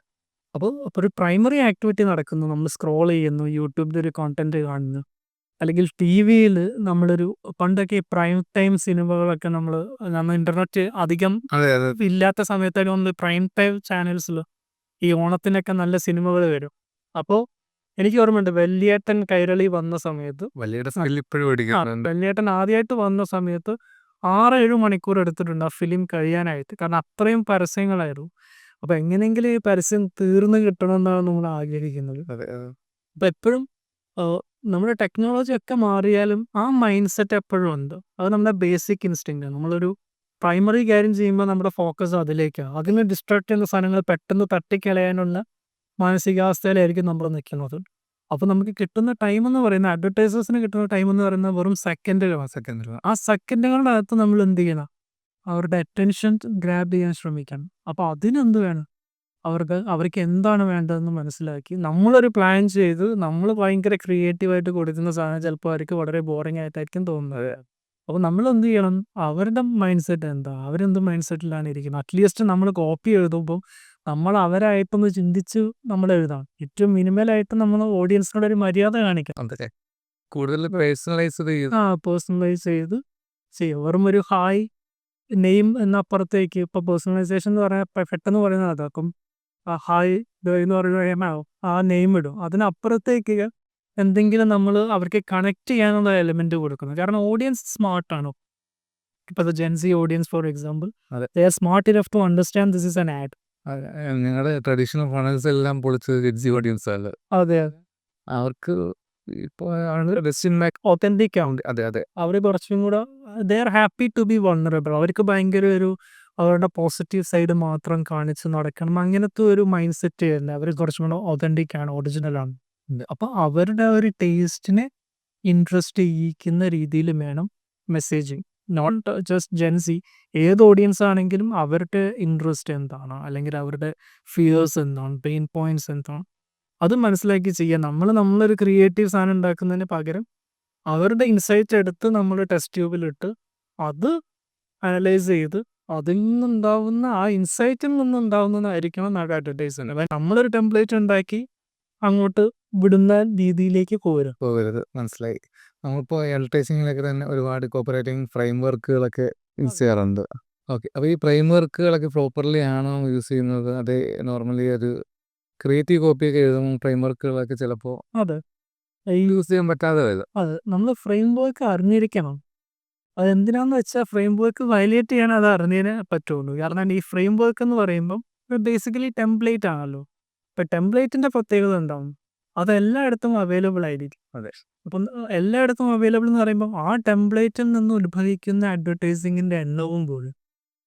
അത്രയും അഡ്വർടൈസിങ് ഒരു ഫ്രെയിം വർക്ക് ഫോളോ ചെയ്ത് വരുന്ന സമയത്ത് നമ്മളും ആ ഫ്രെയിം വർക്ക് ചെയ്ത് കഴിഞ്ഞാൽ എന്താ സംഭവിക്കുക, നമ്മുടെ അഡ്വർടൈസിങ്ങിന് വിസിബിലിറ്റി കിട്ടില്ല. അല്ലെങ്കിൽ നമ്മൾ ആ സീ ഓഫ് അഡ്വർടൈസിങ്ങിൽ ഒന്ന് മാത്രമായിരിക്കും നമ്മുടെ. പകരം നമ്മൾ ഈ ഫ്രെയിം വർക്ക് അറിഞ്ഞു വെച്ചപ്പോൾ, ഫോർ എക്സാമ്പിൾ ഒരു വളരെ ഫേമസ് ആയിട്ടുള്ള ഫ്രെയിം വർക്കാണ് ഐഡ, അട്രാക്ഷൻ ഇംപ്രഷൻ ഡിസയർ എന്ന് പറയുന്ന ആ ഒരു ഫ്രെയിം വർക്ക്. അതെല്ലാം ഒരുവിധപ്പെട്ട എല്ലാവരും ഇപ്പോൾ കമ്മ്യൂണിക്കേഷനിൽ അധികം ഉപയോഗിക്കുന്നതാണ്. അപ്പോൾ അതിനപ്പുറത്തേക്ക് നമുക്ക് എന്തെങ്കിലും ചെയ്യാൻ പറ്റും. ആ ഫ്രെയിം വർക്ക് അറിഞ്ഞ് അതിൻ്റെ ബേസിക്സ് നമുക്കറിയാം, പക്ഷെ അതിനപ്പുറത്തേക്ക് നമുക്ക് എന്ത് ഓഫർ ചെയ്യാൻ പറ്റും. കാരണം this is an attention game. കാരണം നിങ്ങളുടെ ആഡിൽ ക്ലിക്ക് ചെയ്യണമെങ്കിൽ ആദ്യം ഇമോഷണലി ഹുക്ക് ചെയ്തിരിക്കണം അഡ്വർടൈസിങ്. അപ്പോൾ എല്ലാവരും ചോദിക്കും, ഇപ്പോഴത്തെ CTRൻ്റെയും ഇൻസൈറ്റ്സിൻ്റെയും ഡാഷ്ബോർഡ്സിൻ്റെയും കാലത്ത് ഇമോഷൻസിന് എന്ത് പങ്കുള്ളൂ. പക്ഷെ ആ ഒരു നിങ്ങളുടെ CTRലേക്ക് എത്താൻ, അല്ലെങ്കിൽ നിങ്ങളുടെ ആ പെർട്ടിക്കുലർ കൺവേർഷൻ ബട്ടണിലേക്ക് എത്താൻ സഹായിക്കുന്ന റെഡ് പോയിന്റ് എന്ന് പറഞ്ഞാൽ ഇമോഷണലാണ്. പിന്നീടാണ് നമ്മൾ റേഷണലായിട്ട് ചിന്തിക്കുന്നത്. ആദ്യം നമ്മൾ ഒരു കാര്യം നമ്മുടെ മനസ്സിൽ പറ്റിക്കഴിഞ്ഞാലാണ് നമ്മൾ അതിനെക്കുറിച്ച് ചിന്തിക്കുന്നത്. അത് ബേസിക് ഹ്യൂമൻ ഇൻസ്റ്റിങ്ക്റ്റാണ്. ഗെയിമിൽ കോപ്പറേറ്റിംഗ് ഭയങ്കര ഇമ്പോർട്ടൻ്റ് ആണ്. അതെ, ആ ഇമോഷൻ നിങ്ങൾ സ്ട്രൈക്ക് ചെയ്ത് കഴിഞ്ഞാൽ പിന്നെ നമ്മൾ അതിനെ ആ പ്രൊഡക്റ്റിനെ കുറിച്ച് ചിന്തിക്കുകയോ. അപ്പോൾ emotional striking should be deep. അപ്പോൾ ഇമോഷന് കൃത്യമായിട്ടുള്ള ഒരു പ്രാധാന്യമുണ്ട്. അതാണ് എന്തിലേക്ക് ലീഡ് ചെയ്യുന്നത്, അനലിറ്റിക്സിലേക്കോ അല്ലെങ്കിൽ നിങ്ങളുടെ കൺവേർഷൻ റേറ്റിലേക്കോ ലീഡ് ചെയ്യുന്നത്. ഒരു ഹ്യൂമൻ ഇമോഷനെ മനസ്സിലാക്കാൻ അറിയാവുന്നൊരു കോപ്പറേറ്റർക്ക് AI റീപ്ലേസ് ചെയ്യാൻ പറ്റില്ല എന്നാണ് എൻ്റെ അഭിപ്രായം. തീർച്ചയായും. കാരണം നിങ്ങൾ പ്രേമിച്ചിട്ടുണ്ടോ? പ്രവചിച്ചിട്ടുണ്ട്. അപ്പോൾ നിങ്ങൾക്കേ അറിയുള്ള പ്രണയത്തിൻ്റെ ഇൻറ്റൻസിറ്റി എന്താണെന്നുള്ളതും, അല്ലെങ്കിൽ ഒരാളെ കാണാതിരിക്കുമ്പോഴുള്ളൊരു മിസ്സിങ്, ഒരു ലോൺലിനെസ് എന്താണെന്നുള്ളത് നിങ്ങൾ കരഞ്ഞിട്ടുണ്ട്. നിങ്ങൾക്ക് ആ ഒരു ഇമോഷൻ അറിയുള്ളൂ.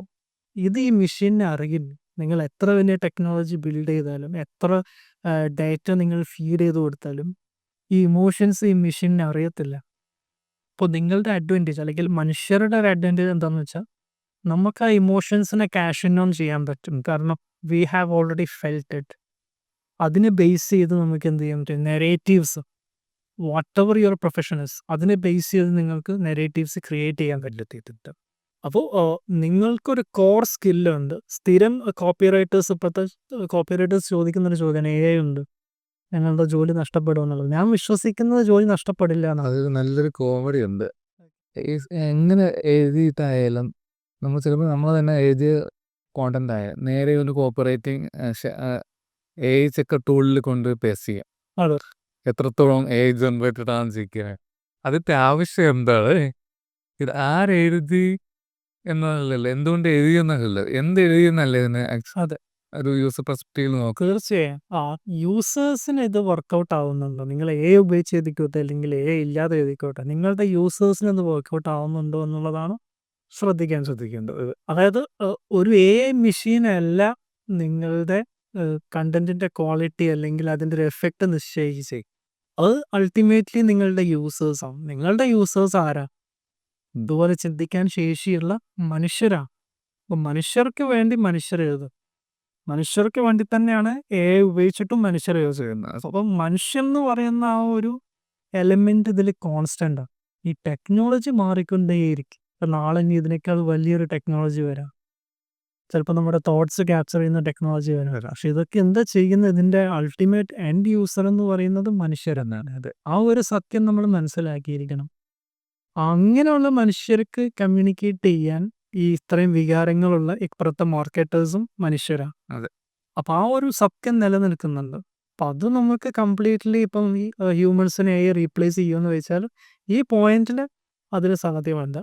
ഈ AI യൂസ് ചെയ്യാൻ ഈ കോപ്പറേറ്റേഴ്സും കോൺട്രാക്ടേഴ്സും പഠിക്കുക എന്നുള്ളതാണ്. പഠിക്കുക എന്നുള്ളത്. അത് AI യൂസ് ചെയ്യുന്ന സമയത്ത് നിങ്ങൾ ശ്രദ്ധിക്കേണ്ട കാര്യം, നിങ്ങളുടെ തിങ്കിങ് പ്രോസസ്സിനെ റീപ്ലേസ് ചെയ്യത്തക്ക രീതിയിൽ AI ഉപയോഗിക്കരുത്.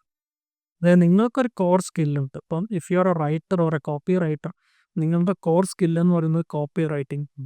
ആ കോപ്പി റൈറ്റിങ്ങിനെ എൻഹാൻസ് ചെയ്യുന്നതായിരിക്കണം നിങ്ങളെ സംബന്ധിച്ചിടത്തോളം AI ടൂൾ. പകരം നിങ്ങൾ റീപ്ലേസ് ചെയ്യാനുള്ളതായിരിക്കരുത്. അപ്പോൾ എല്ലാവരും ചോദിക്കുക അതെങ്ങനെ ചെയ്യാൻ പറ്റും? അപ്പോൾ അത് നമ്മൾ നല്ല കോപ്പി എഴുതണം, നല്ല പുസ്തകങ്ങൾ വായിക്കുക, അല്ലെങ്കിൽ നമ്മുടെ ആ സ്കില്ല് എന്താണോ, ഇപ്പോൾ നിങ്ങളൊരു കോഡർ ആയിക്കോട്ടെ, അല്ലെങ്കിൽ നിങ്ങളൊരു ആർട്ടിസ്റ്റ് ആയിക്കോട്ടെ, നിങ്ങളുടെ സ്കില്ല് നല്ല രീതിയിൽ ഉപയോഗപ്പെടുത്തി ആ സ്കില്ലിനെ എൻഹാൻസ് ചെയ്യാൻ നിങ്ങൾക്ക് AI ഉപയോഗിക്കാം. അതെ അതെ നമുക്ക് വേണമെന്നുണ്ടെങ്കിൽ ഇപ്പോൾ പെട്ടെന്ന് ക്ലയൻറ്റ് ബ്രേക്ക് കിട്ടി. അതെ. പുതിയൊരു നിഷാണ്. അതെ.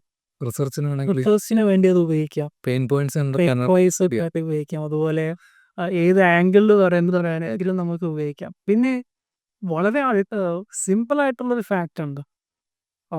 നല്ലൊരു റൈറ്റർക്ക് നല്ലൊരു പ്രോംപ്റ്റ് ക്രിയേറ്റ് ചെയ്യാൻ പറ്റും. അതെ.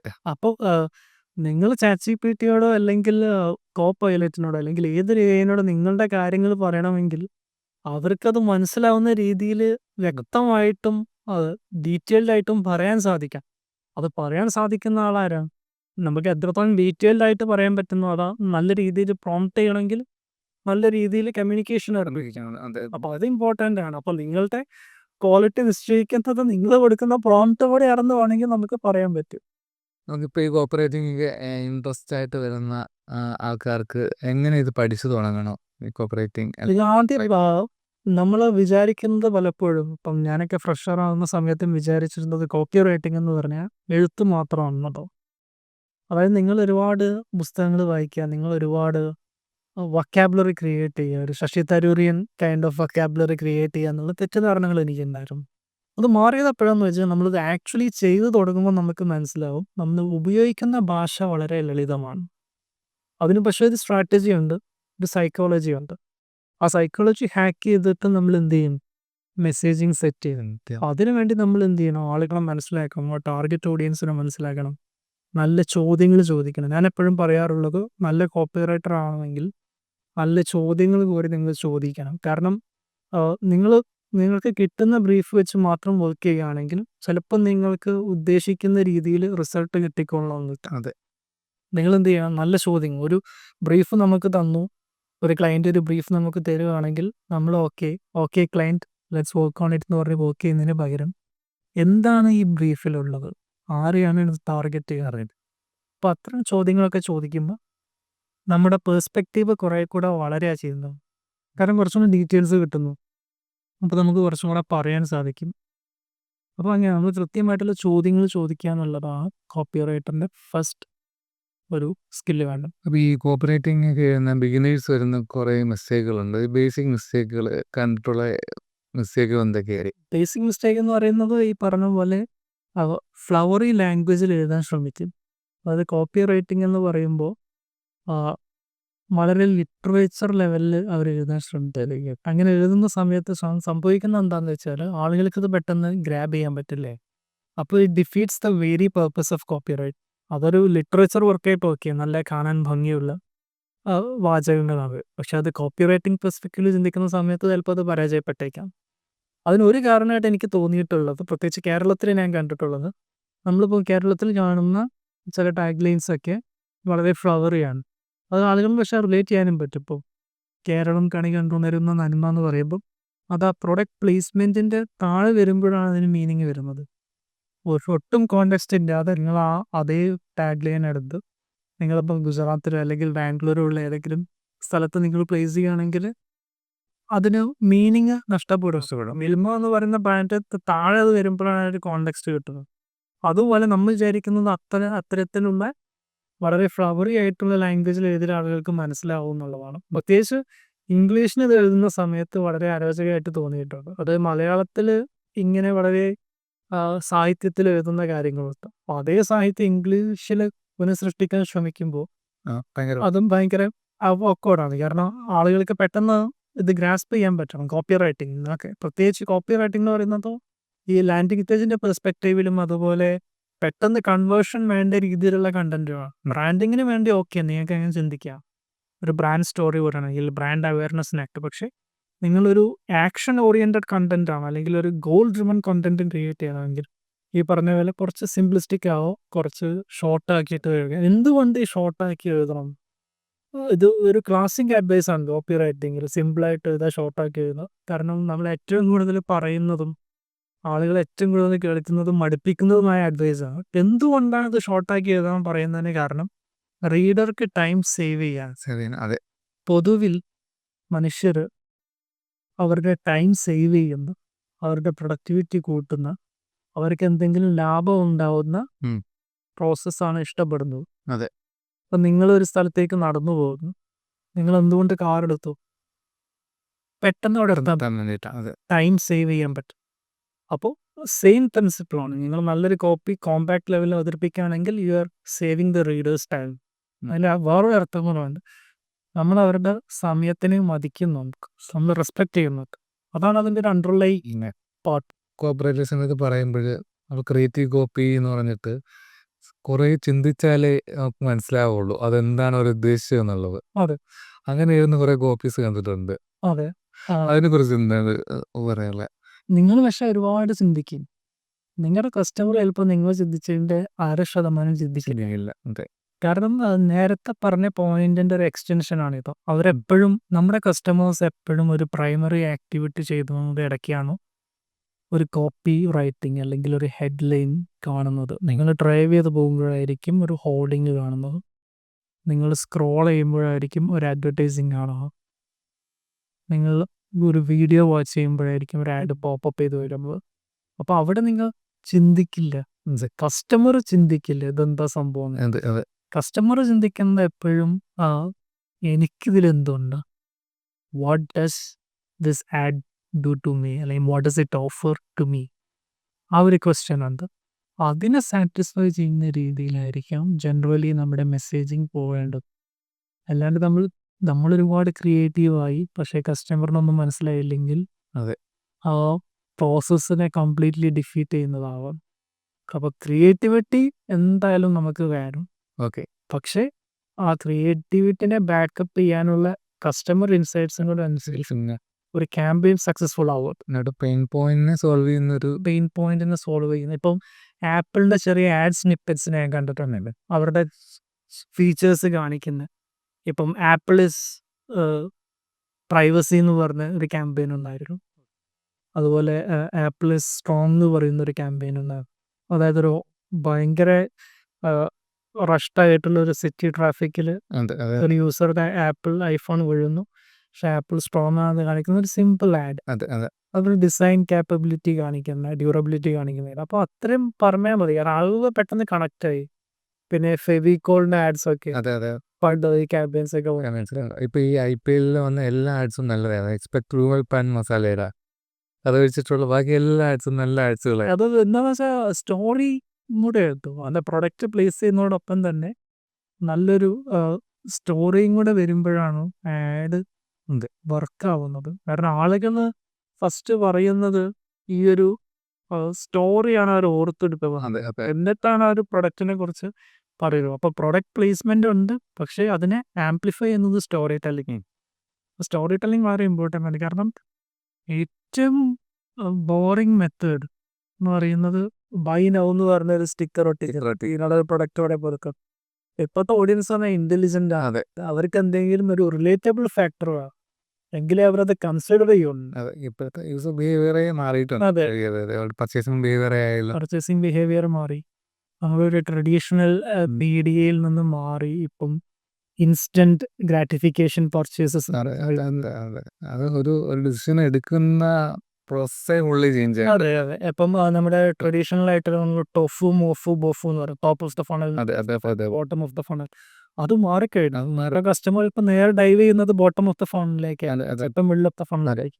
ഇപ്പോൾ ഞങ്ങളുടെ തന്നെ ഒരു ഉദാഹരണം പറഞ്ഞാൽ ഓൺലൈൻ റെസ്റ്റോറൻറ്റ്സ് ആണെന്നുണ്ടെങ്കിൽ അവർ ഒരു എൻക്വയറി ഇട്ട് കഴിഞ്ഞാൽ നേരെ ഇവിടെ പഠിച്ച ആൾക്കാർ കണക്ട് ചെയ്യും.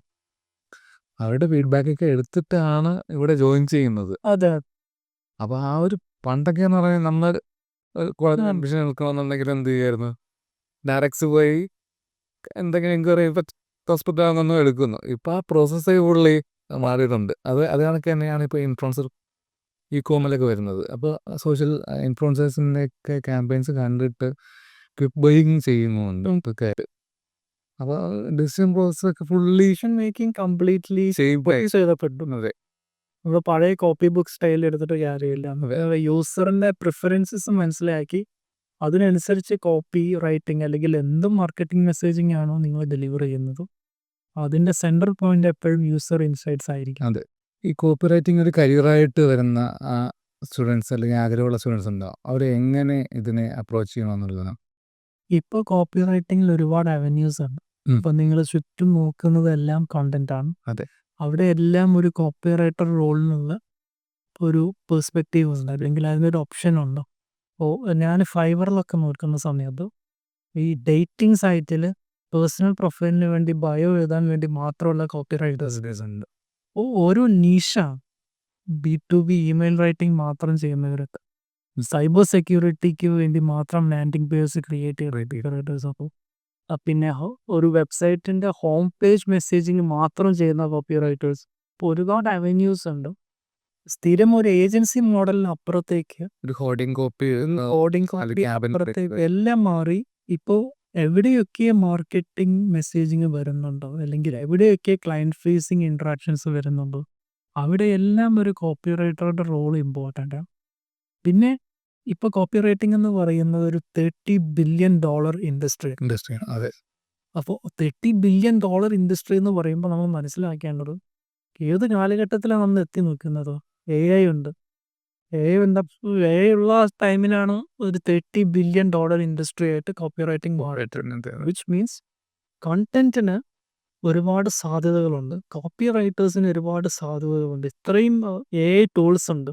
പക്ഷേ കോപ്പി റൈറ്റിംഗ് ഇൻഡസ്ട്രി വളർന്നുകൊണ്ടേയിരിക്കുക. കാരണം എന്താ, എല്ലാവരുടെ അടുത്തും ടെക്നോളജി ഉണ്ട്. ആ ടെക്നോളജി കൃത്യമായിട്ട് ഉപയോഗിക്കാൻ അറിയുന്ന ആളുകൾ കാണും. വിച്ച് മീൻസ് നല്ല കോപ്പി റൈറ്റേഴ്സ് ആണ്. നല്ല കോപ്പി റൈറ്റേഴ്സിന് ഏത് ടൂളും ഉപയോഗിക്കാൻ പറ്റുള്ളൂ. ഞാൻ എപ്പോഴും അസോസിയേറ്റ് ചെയ്യുന്നൊരു കമ്പാരിസൺ എന്ന് പറയുന്നത് ഒരു പൈലറ്റും എയർക്രാഫ്റ്റും തമ്മിലുള്ള റിലേഷൻഷിപ്പാണ്. ഇപ്പം നിങ്ങൾക്കറിയാം, മോഡേൺ എയർക്രാഫ്റ്റിലൊക്കെ ഓട്ടോ പൈലറ്റ് എന്ന് പറയുന്ന ഓപ്ഷൻ ഉണ്ട്. അപ്പോൾ ഈ ഫ്ലൈറ്റ് അവേഴ്സിൻ്റെ most of the time they will be turning it on. Auto പൈലറ്റിലായിരിക്കും മിക്കപ്പോഴും അവർ ചെയ്യുന്നത് എലവേറ്റ് ചെയ്തതിന് ശേഷം. പക്ഷേ എന്തെങ്കിലും ഒരു പ്രോബ്ലം വന്ന് സ്കിൽഡ് ആയിട്ടുള്ള 2 പേര് അതിനകത്താണ്. അത് തന്നെയാണ് AI-യും ഹ്യൂമൻസും തമ്മിലുള്ള റിലേഷൻഷിപ്പ്. നിങ്ങൾക്കൊരു കോർ സ്കില്ലുണ്ട്. ആ കോർ സ്കില്ലിനെ നിങ്ങൾ ട്രസ്റ്റ് ചെയ്ത് അതിലേക്ക് ഇൻവെസ്റ്റ് ചെയ്യും. AI എന്ന് പറയുന്നത് നിങ്ങളുടെ ആ കോർ സ്കില്ല് ആംപ്ലിഫൈ ചെയ്യാനുള്ള ഒരു പ്ലാറ്റ്ഫോം അല്ലെങ്കിൽ ഒരു ടൂളാണ്. ഒരിക്കലും നിങ്ങളെ റീപ്ലേസ് ചെയ്യുന്നില്ല. ഒരു ബിഗിനർ അല്ലെങ്കിൽ ആവറേജ് കോപ്പറേറ്റർ ഒരു ടോപ്പ് ലെവൽ കോപ്പറേറ്റർ ആവാൻ എന്തൊക്കെയാണ് ഒരു ഡെയിലി എക്സസൈസുകൾ ചെയ്യുക? ഡെയിലി എക്സസൈസുകൾ എന്ന് പറഞ്ഞാൽ കോപ്പി റൈറ്റിങ്ങിനെ കുറിച്ച് പഠിച്ചുകൊണ്ടിരിക്കുന്നതിന് പകരം എക്സ്പീരിയൻസസ് ജനറേറ്റ് ചെയ്യാൻ പറ്റിയ നല്ല പുസ്തകങ്ങൾ വായിക്കാം. ഞാൻ പേഴ്സണലി ചെയ്യുന്നത് നല്ല ഫിക്ഷൻ വായിക്കാനോ. ഓക്കെ, ഞാൻ നോൺ ഫിക്ഷനും എന്ന് പറയുന്നത് നല്ലൊരു ഇക്വേഷൻ അല്ല. പേഴ്സണലി ഞാൻ നോൺ ഫിക്ഷൻ ബുക്കുകൾ വായിച്ചിട്ട് പരാജയപ്പെട്ട ഒരാളാണ്. കാരണം കുറച്ച് നോൺ ഫിക്ഷൻ പുസ്തകങ്ങൾ വായിച്ചപ്പോൾ എനിക്കൊരു ടെംപ്ലേറ്റ് അതിന് കണ്ടെത്താൻ സാധിച്ചു. ഒരു 0 to ഹീറോ സ്റ്റോറി, അല്ലെങ്കിൽ ഒരു അണ്ടർഡോഗ് സ്റ്റോറി, അല്ലെങ്കിൽ സെല്ലിങ് എ ഡ്രീം.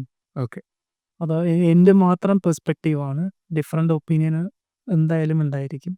അപ്പോൾ എനിക്ക് കുറച്ചും കൂടെ കണക്ട് ചെയ്യാൻ പറ്റുന്നത് ഫിക്ഷനിലാണ്. കാരണം ഞാൻ ചെറുപ്പത്തിൽ ഏറ്റവും കൂടുതൽ വായിച്ചത് ഫിക്ഷനാണ്. എൻ്റെ ഇമാജിനേറ്റീവ് തിങ്കിങ് കപ്പാസിറ്റി കൂട്ടിയത് ഫിക്ഷൻ. ഫിക്ഷൻ. മറ്റേ നോൺ ഫിക്ഷൻ പുസ്തകങ്ങൾ വായിക്കുന്ന സമയത്ത് എനിക്കൊരു ടെക്സ്റ്റ് ബുക്ക് വായിക്കുന്ന ഫീലാകും. I don't have anything to experience it. പക്ഷേ ഒരു ഫിക്ഷൻ വായിക്കുന്ന സമയത്ത് എൻ്റെ മനസ്സിനുള്ളിൽ ഒരുപാട് വേൾഡ്സ് അത് ക്രിയേറ്റ് ചെയ്യുന്നു. ഒരുപാട് ലോകങ്ങൾ, ഒരുപാട് ഇമാജിനേഷൻസ് വരുന്നുണ്ട്. It helps me. പിന്നെ ട്രാവൽ ചെയ്യുന്നത് നല്ലതാണ്. നിങ്ങളൊരു ക്രിയേറ്റീവ് ബിസിനസ്സിലാണെങ്കിൽ, ഇപ്പോൾ കോപ്പി റൈറ്റിംഗ് ഒക്കെ ആണെങ്കിൽ ഇതുപോലെ പുസ്തകങ്ങൾ വായിക്കുക. കോപ്പി റൈറ്റിങ്ങിനെ കുറിച്ചുള്ള പുസ്തകങ്ങളല്ല ഞാൻ പറയുന്നത്, നിങ്ങൾക്ക് ഇഷ്ടമുള്ള പുസ്തകങ്ങൾ വായിക്കുക. കാരണം അത് നോയിങ്ലി ഓർ അൺനോയിങ്ലി നിങ്ങളുടെ കപ്പാസിറ്റി, തിങ്കിങ് കപ്പാസിറ്റി, അതുപോലെ നിങ്ങളുടെ തോട്ട് പ്രോസസ്സൊക്കെ നല്ല രീതിയിൽ ഇമ്പ്രൂവ് ചെയ്യുന്നത്. അതെ. ആ ഒരു ക്രിയേറ്റീവ് സൈഡ് നിങ്ങൾക്ക് എന്ത് ചെയ്യാൻ പറ്റും? കോപ്പി റൈറ്റിങ്ങിലേക്ക് നിങ്ങൾക്ക് കൊണ്ടുവരാൻ പറ്റും. ഇപ്പം ഞാൻ യാത്ര ചെയ്യുമ്പോൾ തന്നെ നമുക്ക് ഹോർഡിങ്സുകൾ കാണാൻ പറ്റും. ചെറിയ ചെറിയ കടകളുടെ എഴുതി വെച്ചേക്കുന്ന കോപ്പീസ് കാണാൻ പറ്റും. കുഞ്ഞു കടകളായിരിക്കും, പക്ഷെ ഭയങ്കര രസത്തിലായിരിക്കും അവർ എഴുതി വെച്ചേക്കുന്നത്. അതെ, ഇപ്പം കോപ്പി റൈറ്റിംഗ് എന്ന് പറയുന്നത് നമ്മുടെ നാട്ടിലൊക്കെ ഇപ്പോൾ ഈ ബസ്സുകളുടെ പുറകിലൊക്കെ ചില ക്യാച്ച് ഫ്രേസസ് ഒക്കെ കാണാം. അതെ. ഈ പാവം പൊയ്ക്കോട്ടെ എന്നൊക്കെ പറഞ്ഞ് അങ്ങനെ തുടങ്ങുന്ന പല വാചകങ്ങൾ നമുക്ക് കാണാൻ പറ്റി. അപ്പോൾ ആ ഒരു ക്രിയേറ്റീവ് ഇൻസൈറ്റിനെ നിങ്ങൾ ഫീഡ് ചെയ്തുകൊണ്ടേയിരിക്കുക. അതെ. ആ ക്രിയേറ്റീവ് ഇൻസൈറ്റ് നിങ്ങളുടെ എത്രത്തോളം സ്ട്രോങ് ആവുന്നു, അത്രത്തോളം സ്ട്രോങ് ആയിരിക്കും നിങ്ങളുടെ കോപ്പി റൈറ്റിംഗ്. കാരണം ആ ക്രിയേറ്റീവ് ഇൻസൈറ്റിൻ്റെ ഒരു സ്കില്ലാണ് നിങ്ങൾ കോപ്പി റൈറ്റിങ്ങിന് എക്സ്പീരിയൻസ് ചെയ്യും. അതിൻ്റെ ഒരു സ്കില്ലാണ് നിങ്ങൾ ഒരു AI ടൂൾ ഉപയോഗിക്കുമ്പോഴും ക്വാളിറ്റി മെയിൻറ്റെയിൻ ചെയ്യാൻ പറ്റുന്നത്. അപ്പോൾ ഈ പറഞ്ഞ പോലെ ഞാൻ നേരത്തെ പറഞ്ഞ ഒന്നുകൂടെ പറയുകയാണ്, നിങ്ങളുടെ കോർ സ്കില്ലിൽ ഇൻവെസ്റ്റ് ചെയ്യുക. അതെ. നിങ്ങൾ കോഡർ ആയിക്കോട്ടെ, റൈറ്റർ ആയിക്കോട്ടെ, ആർട്ടിസ്റ്റ് ആയിക്കോട്ടെ. ഒരു ക്വാളിറ്റി നമ്മളിപ്പോൾ തരുന്ന 10 കോപ്പിയെ റീപ്രൊണ്ട് ചെയ്യാണ്ട് റിപ്രസ് ചെയ്തുകൊണ്ടിരിക്കരുത്, അല്ലേ? അതെ, നമ്മളെ തന്നെ നവീകരിക്കാൻ ശ്രമിക്കുക. കാരണം നമുക്കിപ്പോൾ നല്ലൊരു ടൈമാണ് അതിന്, ഒരു റിയലൈസേഷൻ. പണ്ടൊക്കെ എന്ന് പറയുമ്പോൾ ഒരു ടീമിൽ 2 കോപ്പി റൈറ്റേഴ്സ് ഉണ്ടായിരുന്നു. അപ്പോൾ നമ്മുടെ ഇമ്മീഡിയറ്റ് കോമ്പറ്റീഷൻ എന്ന് പറയുന്നത് ചിലപ്പോൾ ആ കോപ്പി റൈറ്റർ ആയിരിക്കും. അതെ. ഇപ്പോഴെന്ന് പറഞ്ഞാൽ നമുക്ക് വലിയൊരു ആളവിടെ ഇരിക്കുന്നുണ്ട്, ഈ സെക്കൻഡുകൾ കൊണ്ട് കോപ്പി ജനറേറ്റ് ചെയ്യുന്നത്. അപ്പോൾ നമ്മൾ അതിനായിട്ട് മത്സരിക്കുന്നതിന് പകരം അതൊരു നമ്മുടെ ഒരു ടൂളാക്കിയും എടുത്ത് അതിനെ എംബ്രേസ് ചെയ്ത് മുന്നോട്ട് പോകാന്നുള്ളല്ല. There is no other option. പക്ഷേ നിങ്ങളുടെ ഹ്യൂമൻ സൈഡ് ആയിരിക്കണം എപ്പോഴും ഡോമിനേറ്റ്. അതാണ് ഇക്വേഷൻ. Properly use ചെയ്യാന്നുള്ളതാണ്. അതെ, അതായത് നമ്മൾ പഠിച്ചുകൊണ്ടിരിക്കുക എന്നുള്ളതാണ്. Never stop learning. അത് ഏത് ഫീൽഡിലായിക്കോട്ടെ. ഏറ്റവും ഇഷ്ടപ്പെട്ട ക്യാമ്പയിൻ അല്ലെങ്കിൽ പോപ്പി ഏതായിരിക്കും? എനിക്ക് മലയാളത്തിൽ ഇഷ്ടപ്പെട്ടത് ഈ പറഞ്ഞ പോലെ വന്നല്ലോ വരമാല. അത് ആരും എഴുതിയെന്നുള്ളത് എനിക്കറിയില്ല. പക്ഷേ ഞാൻ പറഞ്ഞില്ല, എനിക്ക് ഭയങ്കര ഡീപ്പായിട്ട് എൻ്റെ മനസ്സിലുണ്ടായിരുന്ന ഒരു വാചകമാണത്. ഞാൻ ചിലപ്പോൾ കോപ്പി റൈറ്റർ ആവാൻ കാരണം തന്നെ അതായിരിക്കും. എനിക്ക് ഇഷ്ടം പണ്ടത്തെ പോപ്പിയുടെ പരസ്യമുണ്ട്. പോപ്പിയുടെ പേഴ്സൺ. പിന്നെ ഇപ്പം കേരളത്തിന് ഗോഡ്സ് ഓൺ കൺട്രി എന്ന് വിളിച്ച പോലെ ഒരു കോപ്പി റൈറ്ററാണ്. അതോടെ പലർക്കും അറിയില്ല. അപ്പോൾ എല്ലാം ഈ പറഞ്ഞ പോലെ ഒരു ബ്രാൻഡിങ് ആണ്, അല്ലെങ്കിൽ ഒരു മെസ്സേജിങ് ആണ്. പിന്നെ വൈകിട്ട് എന്താ പരിപാടി എന്ന് പറയുന്നത്, അതൊക്കെ കോപ്പി റൈറ്റേഴ്സിൽ കൊണ്ട് വന്ന വാചകങ്ങളാണ്. ഇപ്പോൾ ഇൻ്റർനാഷണലി ആണെങ്കിൽ ഡേവിഡ് ഒഗ്രിവിയുടെ ഒരുപാട് അഡ്വർടൈസ്മെൻറ്റ്സ് ആണ് ഇപ്പോഴും നമ്മളെ ഇൻസ്പയർ ചെയ്യുന്ന. റോൾസ് റോയ്സിൻ്റെ person at 60 miles an hour. The loudest noise in this Rolls Royce comes from this electric clock. അപ്പോൾ അതൊക്കെ വളരെയധികം റിസർച്ച് പാക്ഡ് ആയിട്ട് ചെയ്ത കോപ്പികളാണ്. ഇപ്പോഴും നമ്മൾ ചെയ്തുകൊണ്ടിരിക്കുന്നത് അവർ പണ്ട് ചെയ്തു വെച്ചിരുന്നതിൻ്റെ പരിച്ഛേദങ്ങളാണ്. പക്ഷേ നമുക്കിപ്പം ലാക്ക് ചെയ്യുന്ന ഒരു ആസ്പെക്റ്റും ഞാൻ വിശ്വസിക്കുന്നത് ഈ പറഞ്ഞ പോലെ ഒരു ഡീപ്പ് റിസർച്ചാണ്. അതെ. അപ്പം നല്ല കോപ്പി നിങ്ങൾ ക്രിയേറ്റ് ചെയ്യണമെങ്കിൽ നല്ല റിസർച്ച് വേണം. നല്ല കോപ്പി റൈറ്റർ ആവണമെങ്കിൽ നല്ല റിസർച്ച് വേണം. കാരണം നല്ല റിസർച്ച് ഉണ്ടെങ്കിൽ നമുക്ക് കൃത്യമായിട്ടുള്ള ചോദ്യങ്ങൾ ചോദിക്കാൻ പറ്റുള്ളൂ. നമുക്ക് വായിക്കണം, നല്ല രീതിക്ക് വായിക്കണം, എക്സ്പീരിയൻസ് ചെയ്യുക. കാരണം ഞാൻ ഈ വലിയ കോപ്പി റൈറ്റേഴ്സിൻ്റെ അടുത്തൊക്കെ ഞാൻ സംസാരിച്ചപ്പോൾ അവരെന്നോട് പറഞ്ഞു, സുഹേൽ ദയവ് കോപ്പി റൈറ്റേഴ്സിന് വേണ്ടി പിന്നെ ഏത് ബുക്കുണ്ട് അങ്ങനെ ചോദിക്കരുത്. നിങ്ങൾക്ക് ഇഷ്ടമുള്ളത് വായിക്കാൻ. ഇടയ്ക്ക് ഫേവർ മാസ്റ്റർ ചോദിച്ചോ, ബാലരമ വായിക്കാനാണ്. കാരണം ബാലരമ നല്ലൊരു ഇൻസൈറ്റാണ്. കാരണം ഏത് ഓഡിയൻസിനെയും ഇൻട്രസ്റ്റ് ചെയ്യിക്കുന്ന നെറേറ്റീവാണ്. അതെ. അത് ഇത്രയും കാലം അതൊരു ടോപ്പ് ചൈൽഡ് പബ്ലിക്കേഷനായിട്ട് കേരളത്തിൽ നിലനിൽക്കുന്നുണ്ടെങ്കിൽ അതെന്തുകൊണ്ടായിരിക്കും നിങ്ങൾക്ക് തോന്നുന്നുണ്ടോ? ബാലരമ വായിക്കുന്നത് കുട്ടികൾ മാത്രമാണ്. ഇപ്പോൾ റീസെൻ്റ്ലി കഴിഞ്ഞ ആഴ്ച ഞാൻ ലുലു പോയി വാങ്ങിച്ചിട്ട് ബാലരമ അപ്പോഴും ഞാൻ വേറെ ഓപ്പറേറ്റേഴ്സൊക്കെ വായിക്കാറുണ്ട്. അതെ. അപ്പോൾ നല്ലതാണ്. കാരണം അതിനുള്ളൊരു ഇൻസൈറ്റ് ഉണ്ട്. ആളുകൾക്ക് പെട്ടെന്ന് കണക്ട് ചെയ്യുന്ന ഭാഷയാണ്. ഉണ്ട്. അപ്പോൾ നമ്മൾ കോപ്പി റൈറ്റിംഗ് എങ്ങനെ എഴുതാമെന്നുള്ള പറ്റിയ ഒരുപാട് പുസ്തകങ്ങളുണ്ട്. നിങ്ങൾ അത് മാത്രം വായിക്കാതെ അതെ. നിങ്ങളുടെ ഒരു ഇൻ്റലക്ച്വൽ കപ്പാസിറ്റി എക്സ്പാൻഡ് ചെയ്യാൻ നോക്കുക. കാരണം അതിൻ്റെ ഒരു അൾട്ടിമേറ്റ്ലി അതിൻ്റെ ഒരു റിസൾട്ടാണ് നിങ്ങൾ പ്രൊഡ്യൂസ് ചെയ്യുന്ന വർക്ക് എന്ന് പറയുന്നത്. അപ്പം നിങ്ങൾ നിങ്ങളുടെ ആ ഒരു നിങ്ങളുടെ സ്കിൽസിൽ നിങ്ങൾ ഇൻവെസ്റ്റ് ചെയ്യുക. നിങ്ങളുടെ ഒരു ഇൻ്റലക്ച്വൽ കപ്പാസിറ്റി നിങ്ങൾ എക്സ്പാൻഡ് ചെയ്യുക. അപ്പോൾ എങ്ങനെയൊക്കെ നിങ്ങൾക്ക് ചെയ്യാൻ പറ്റുമോ? യാത്ര ചെയ്തിട്ടായിരിക്കാം, ആളുകളെ കണ്ട് സംസാരിച്ചിട്ടായിരിക്കാം.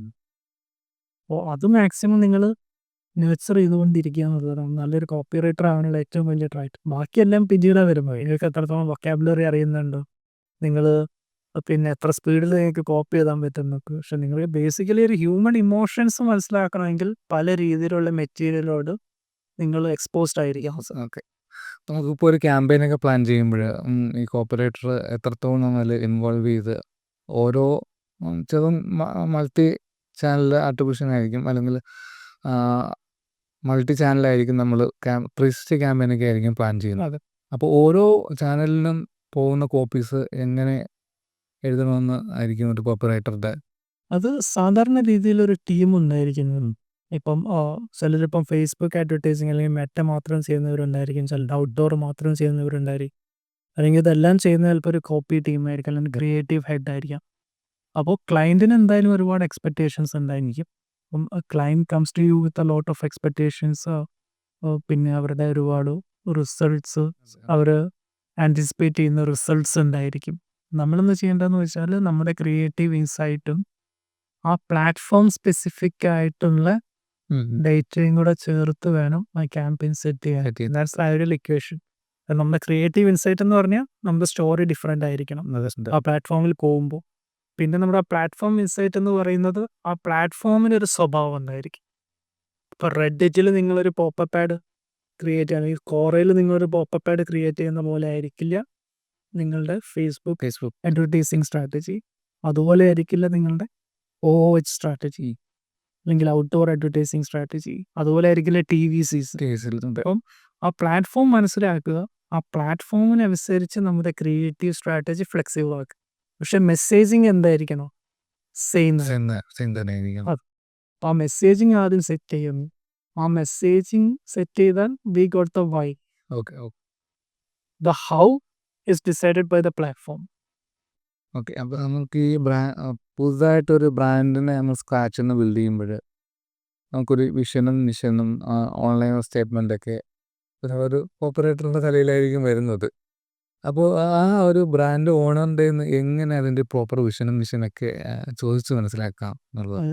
നമ്മൾ സാധാരണ ചോദിക്കുന്നു, നിങ്ങൾ എന്തിനാണ് ബിസിനസ് തുടങ്ങിയെന്ന് പറയുമ്പോൾ ബ്രാൻഡ് ഓണേഴ്സ് മിക്കപ്പോഴും പറയുന്നത്, SMBs പറയാറുള്ളത് നല്ല മാർക്കറ്റ് ഉണ്ട് അതിന്, അതുകൊണ്ടാണ് നമ്മൾ തുടങ്ങിയതെന്നേ. അതൊരു വളരെ ജനറിക് ആൻസറാണ്. കാരണം നല്ല മാർക്കറ്റ് ഉള്ളതുകൊണ്ട് ബ്രാൻഡ് തുടങ്ങണം എന്ന് നിർബന്ധമില്ല. അപ്പോൾ നമ്മൾ ചോദിക്കേണ്ടത് എന്തുകൊണ്ട് നിങ്ങൾ തുടങ്ങുന്നു, എങ്ങനെ നിങ്ങൾക്ക് യുണീക്കായിട്ട് നിലനിൽക്കുക. ആ ഒരു ക്ലാരിറ്റി ഇല്ലാത്ത ഫൗണ്ടർ ആണെങ്കിൽ ഐഡിയലി നിങ്ങൾ ചിലപ്പം എന്ത് ചെയ്യുന്നില്ല, ബ്രാൻഡിന് വേണ്ടി റിസർച്ച് ചെയ്യേണ്ടി വരും. നിങ്ങൾ പിന്നെ ഒരു ഓഡിയൻസ് സെഗ്മെന്റ് ഉണ്ടായിരിക്കും. ഒരു ബ്രാൻഡാണെങ്കിൽ, ഏത് ബ്രാൻഡാണെങ്കിലും ആ നിഷിലെ അറ്റ്ലീസ്റ്റ് ഒരു ബ്രാൻഡെങ്കിലും കോമ്പറ്റേറ്റർ ആയിട്ട് ഉണ്ടായിരിക്കും. വിച്ച് മീൻസ് അതിനൊരു ഓഡിയൻസ് ഉണ്ട്, ഓൾറെഡി ഒരു എക്സിസ്റ്റിംഗ് ഓഡിയൻസ് ഉണ്ടാവും. അപ്പം നമ്മൾ എന്ത് ചെയ്യണം, എക്സിസ്റ്റിംഗ് ഓഡിയൻസിൻ്റെ ഇൻസൈറ്റ്സ് എടുക്കുക എന്നുള്ളതാണ് ഇമ്പോർട്ടൻറ്റ്. ഇത് ഏത് കേസിലെന്ന് വെച്ചാൽ ഇപ്പോൾ ഫൗണ്ടേഴ്സിനോ അല്ലെങ്കിൽ അതുമായി ബന്ധപ്പെട്ട ആളുകൾക്കോ ഈ ബ്രാൻഡിനെ കുറിച്ച് ആ രീതിയിൽ ആൻസർ ചെയ്യാൻ പറ്റുന്നില്ലെങ്കിൽ സാധാരണ ക്രിയേറ്റീവ് ടീമോ അല്ലെങ്കിൽ മാർക്കറ്റിംഗ് ടീമോ അവരുടെ ഒരു റിസർച്ച് നടത്തി, കസ്റ്റമർ ഇൻസൈറ്റ് റിസർച്ച് നടത്തി നമ്മൾ തന്നെ അല്പം വിഷനും മിഷനൊക്കെ സെറ്റ് ചെയ്യേണ്ടി വരും. പക്ഷേ ഇതിൻ്റെ ഒരു അൾട്ടിമേറ്റ് കോമഡി എന്താണെന്ന് വെച്ചാൽ കസ്റ്റമേഴ്സിന് നിങ്ങളുടെ മിഷനോ ഒന്നും അറിയാം ആവശ്യമില്ല. അവർക്ക് എന്തുണ്ട്, അതെ, സോ വാട്ട് എന്നാണ് കസ്റ്റമർ ബൈ ഡിഫോൾട്ട് അവരുടെ മൈൻഡ് സെറ്റ് അതാ.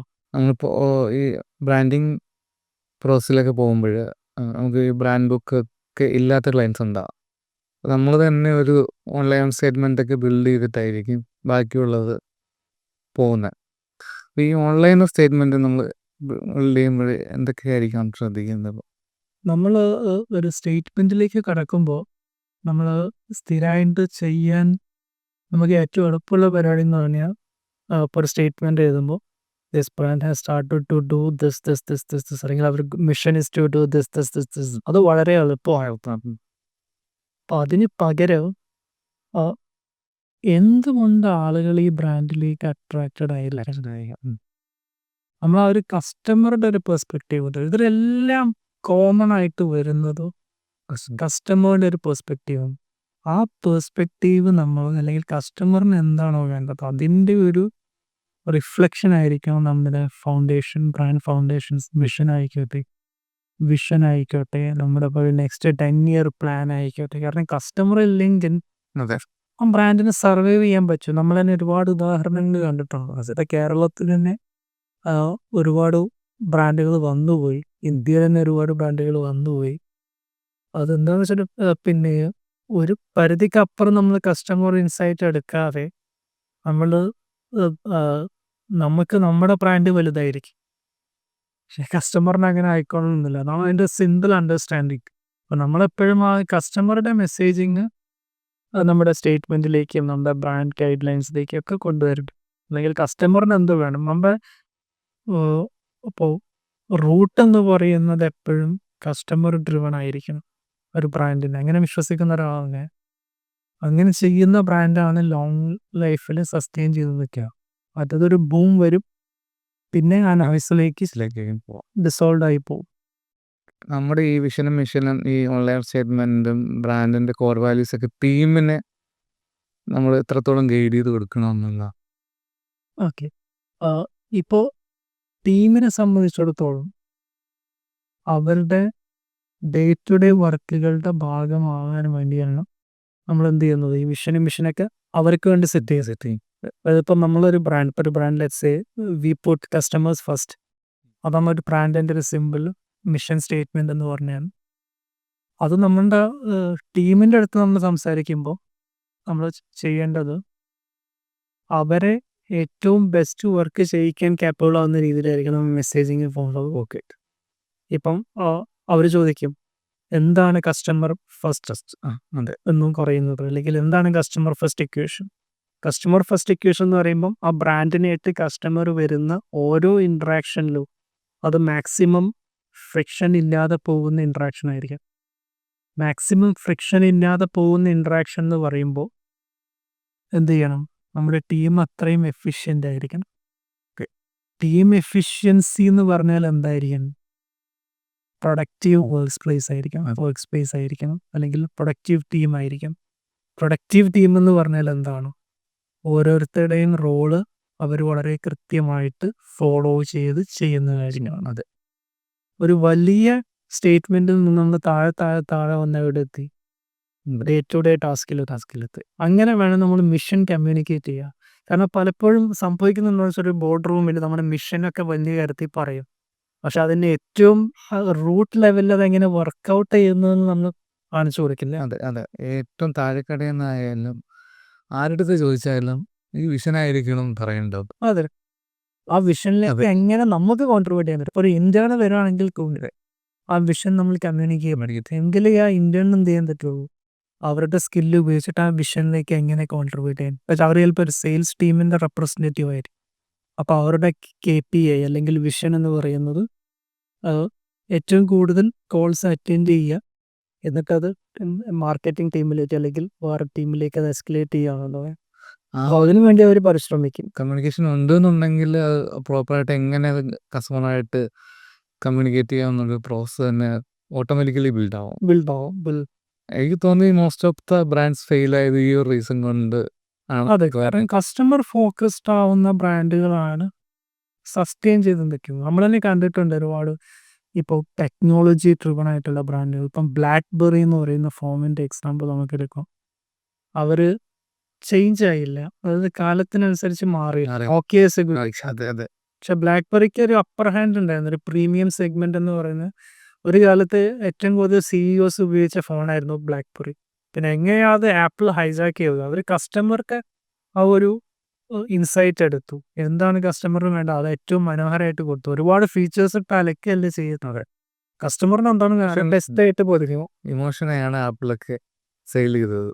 ഒരിക്കലും എൻ്റെ ഫോൺ നല്ലതല്ല, പക്ഷെ നല്ലതാണ് എന്നല്ല അത് പറഞ്ഞിരിക്കുന്നത്. അതെ, ആപ്പിളിനെ പറ്റി പറയുമ്പോൾ എല്ലാവരും പറയും ഫോണെന്ന് പറയുന്നത് ഇറ്റ്സ് എ ഡിവൈസ്, അത് വിളിക്കാനാണ്. പക്ഷെ എന്തുകൊണ്ട് ആപ്പിൾ? അപ്പം അതിൻ്റെ ഒരു കൗണ്ടർ നെറേറ്റീവ് എന്താണെന്ന് വെച്ചാൽ, ഇപ്പം നിങ്ങളൊരു മാരുതി എടുക്കുന്നു, മാരുതിക്കെല്ലാം നിങ്ങൾക്ക് 4 ചക്രത്തിൽ പോകാൻ പറ്റും. ഇത് നിങ്ങൾ പിന്നെ എന്തുകൊണ്ടൊരു ബെൻസ് എടുക്കുന്നു? ഇറ്റ്സ് ഓൾസോ നമ്മളിപ്പം ഈ 8 ഫോഴ്സസ് എന്ന് പറയും, ലൈഫ് ഫോഴ്സ് 8 എന്ന് പറയുന്ന ഒരു കോൺസെപ്റ്റ് ഉണ്ട്.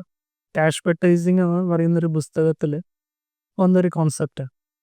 അതായത് നമ്മുടെ മനുഷ്യർക്ക് ഏറ്റവും ബേസിക് ആയിട്ടുള്ള 8 ഇമോഷൻസ് ഉണ്ട്, അല്ലെങ്കിൽ 8 ഫീലിങ്സ് ഉണ്ട്. ആ ഫീലിങ്സിനെ കണക്ട് ചെയ്യുന്ന മെസ്സേജിങ് സക്സസ്ഫുൾ ആയിരിക്കും.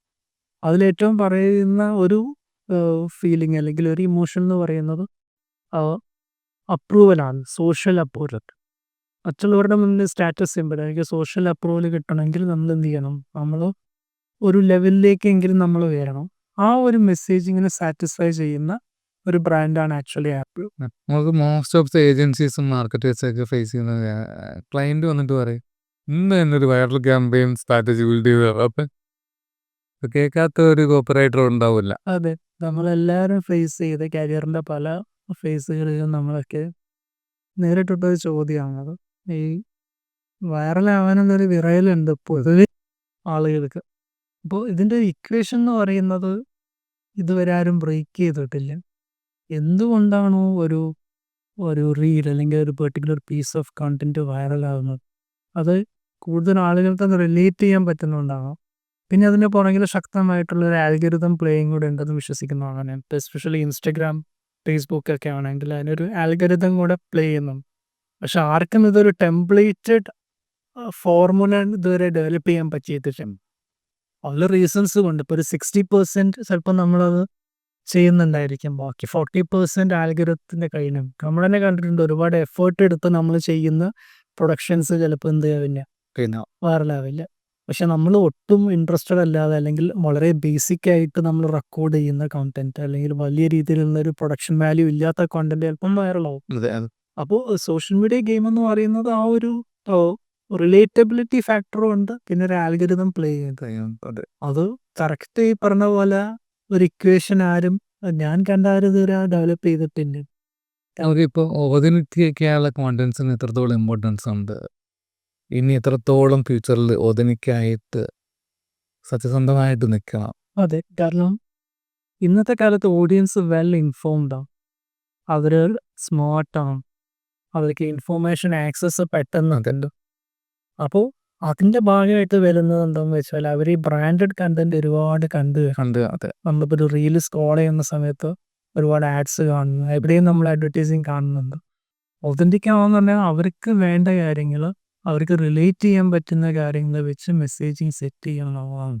കാരണം ഒതൻറ്റിസിറ്റി വിൻസ് അൾട്ടിമേറ്റ്ലി. ഇപ്പോൾ റീസെൻ്റ്ലി മുളക് വെട്ടി എന്ന് പറയുന്ന ബ്രാൻഡ് ഞാൻ കണ്ടിട്ടുണ്ടായിരുന്നു. അവർ വളരെ ഓർഗാനിക്കായിട്ട് ബിൽഡ് ചെയ്തുകൊണ്ടിരിക്കുന്നു. അവരുടെ ഫെയിലേഴ്സ് പോലും അവർ ഡോക്യുമെൻ്റ് ചെയ്യാം. അതെ ഇത് കാണുന്ന ഒരാൾക്ക്, ഒരു കസ്റ്റമറിനെ സംബന്ധിച്ചിടത്തോളം അവർക്ക് തോന്നുന്നുണ്ട്, ഓക്കെ ഈ പയ്യന്മാർ കൊള്ളാം അല്ലെങ്കിൽ ഫൗണ്ടേഴ്സ് കൊള്ളാം, നമുക്ക് അവരെ സപ്പോർട്ട് ചെയ്യാം. ഇപ്പം എൻ്റെ ഉമ്മ അത് കണ്ടിട്ട് പറഞ്ഞിട്ട് ഈ ചെക്കന്മാർ കൊള്ളാൽ ഇവരുടെ അടുത്തുനിന്നൊരു ഇത് കിട്ടാൻ എന്താ വഴിയെന്ന് ചോദിച്ചിട്ടുണ്ടായി. മുളക് വെട്ടിയിട്ട് പേരിട്ടത് ഞാനാ. അതെ, എനിക്ക് അറിയാം, അപ്പോൾ അമ്മ പറഞ്ഞിട്ടുണ്ടായിരുന്നു. അപ്പോൾ റിലേറ്റ് ചെയ്യാൻ പറ്റുന്നുണ്ട് കസ്റ്റമേഴ്സിന്. ഒന്ന് നമ്മളൊരു ഹോം ഗ്രോൺ ബ്രാൻഡ് എന്നുള്ളൊരു സെൻറ്റിമെൻറ്റ്സ് അവിടെ വർക്കൗട്ട് ഉണ്ട്, കസ്റ്റമർ ഫ്രണ്ട്ലി. പിന്നെ അതിൻ്റെ ഒരു ഓൺട്രപ്രണോറിയൽ ഇൻസൈറ്റ് എന്ന് പറയുന്നത് വണ്ണബി ഓൺട്രപ്രണേഴ്സ്, അതായത് ആസ്പയറിങ് ഓൺട്രപ്രണേഴ്സിന് എന്താവുന്നുണ്ട്, റിലേറ്റ് ചെയ്യാൻ പറ്റുന്നുണ്ട്. അതെ പിന്നെ ഇൻവെസ്റ്റേഴ്സിന് എന്ത് ചെയ്യാൻ പറ്റുന്നുണ്ട്. അതെ ഇൻവെസ്റ്റർ പെർസ്പെക്റ്റീവിലും അത് നടക്കുന്നുണ്ട്. ബിൽഡ് ഇൻ പബ്ലിക് എന്ന് പറയുന്നത് ഇപ്പോൾ ഒരു ട്രെൻഡാണ്. അതെ കാരണം അതൊരു എന്തിനാ ചെയ്യുന്നതെന്ന് വെച്ചാൽ ഒരു അക്കൗണ്ടബിലിറ്റി കൂടിയാണ്. അവർക്കും ഒരു അക്കൗണ്ടബിലിറ്റി ഉണ്ട്. അപ്പോൾ അവർ പബ്ലിക്കായിട്ടൊരു പ്രൊഡക്റ്റോ സർവീസോ അല്ലെങ്കിൽ ബ്രാൻഡോ ബിൽഡ് ചെയ്യുന്നുണ്ടെങ്കിൽ ഇത് കാണാൻ ഒരു ഓഡിയൻസ് ഉണ്ട്, അതെ അവരോടൊരു കമ്മിറ്റ്മെന്റ് ഉണ്ട്. നമുക്കിത് ചെയ്യാൻ ആഗ്രഹം ഉണ്ടാവും, സ്റ്റാർട്ട് ചെയ്യാത്ത ഒരുപാട് ആൾക്കാരുണ്ട്. അപ്പോൾ അയാൾ ചെയ്യുന്നത് ഞാൻ പ്രശ്നമായിരിക്കും. അത് ഇപ്പോൾ ഒരുപാട് PR campaigns, fake PR campaigns recently ഓരോ സിനിമ ഇറങ്ങുമ്പോഴും അല്ലെങ്കിൽ പൊളിറ്റിക്സ് ആയാലും അല്ലെങ്കിൽ ബിസിനസ് പ്രൊമോഷൻ ആയാലും കാണാറുണ്ട്. അതിനെക്കുറിച്ച് എന്താണ് അഭിപ്രായം? അതിന് എത്രത്തോളം ഇനി അത് നിലനിൽക്കും? എനിക്ക് തോന്നുന്നില്ല ഇനി PR ക്യാമ്പയിൻസ് ഒരു പരിധിക്കപ്പുറം നിലനിൽക്കുന്നത്. കാരണം നേരത്തെ പറഞ്ഞ ചോദ്യം തന്നെയാണ്, ഓതൻറ്റിസിറ്റി ക്വസ്റ്റ്യനബിൾ ആണ്. ഓതൻറ്റിസിറ്റി ക്വസ്റ്റ്യനബിൾ ആവുന്ന നെഗറ്റീവിൽ നിന്നും ബ്രാൻഡുകൾ പരമാവധി പിന്തിരിഞ്ഞോടുന്നതാണ് ഇനി നല്ലത്. കാരണം നിങ്ങൾ ഒരുപാട് കഷ്ടപ്പെട്ടുണ്ടാക്കിയൊരു ബ്രാൻഡാണത്. ഒരു PR ടീം വന്ന് ഒരു PR മിഷാപ്പ് അവിടെ സംഭവിച്ചു കഴിഞ്ഞാൽ നിങ്ങളുടെ ബ്രാൻഡിൻ്റെ റെപ്യൂട്ടേഷൻ തകരും. നമ്മൾ കണ്ടിട്ടുണ്ട്, ബൈജൂസ് ഒരു എക്സാമ്പിളാണ്. പിന്നെ ലിങ്ക്ഡിനിലൊക്കെ ഒരുപാട് എക്സാമ്പിൾസ് പുതിയ സ്റ്റാർട്ടപ്സ് ഒന്ന് കണ്ടിട്ടുണ്ട്. ഇവർ ആക്ച്വലി റീച്ച് ഔട്ട് ചെയ്യുന്ന ഇൻഫ്ലുവൻസേഴ്സ് തന്നെ അവരെ ട്രോൾ ചെയ്തുകൊണ്ട് അവരുടെ മെസ്സേജിങ് ഒക്കെ സ്ക്രീൻഷോട്ട് എടുത്തിട്ടിട്ട് പിന്നെ ലിങ്ക്ഡിനിലൊക്കെ അവർ പോസ്റ്റ് ചെയ്യാറുണ്ട്. ബ്രാൻഡിൻ്റെ ഒതൻറ്റിസിറ്റി സ്റ്റേക്ക് ചെയ്യുന്ന അല്ലെങ്കിൽ അത് കില്ല് ചെയ്യുന്നൊന്നും ചെയ്യാണ്ടിരിക്കുക എന്നുള്ളതാണ്. നിങ്ങൾക്ക് കോപ്പറേറ്റിങ്ങിനെ കുറിച്ചുള്ള കൂടുതൽ ഇൻസൈറ്റ്സും കാര്യങ്ങളൊക്കെ അറിയണമെന്നുണ്ടെങ്കിൽ ഞാൻ സുഹൈലിൻ്റെ ലിങ്ക്ഡിൻ പ്രൊഫൈലിലും ഇൻസ്റ്റ പ്രൊഫൈലിലും കമൻസിൽ പിൻ ചെയ്തേക്കാം. പിന്നെ നമ്മുടെ ചാനൽ സബ്സ്ക്രൈബ് ചെയ്യുക, ഫോളോ ചെയ്യുക.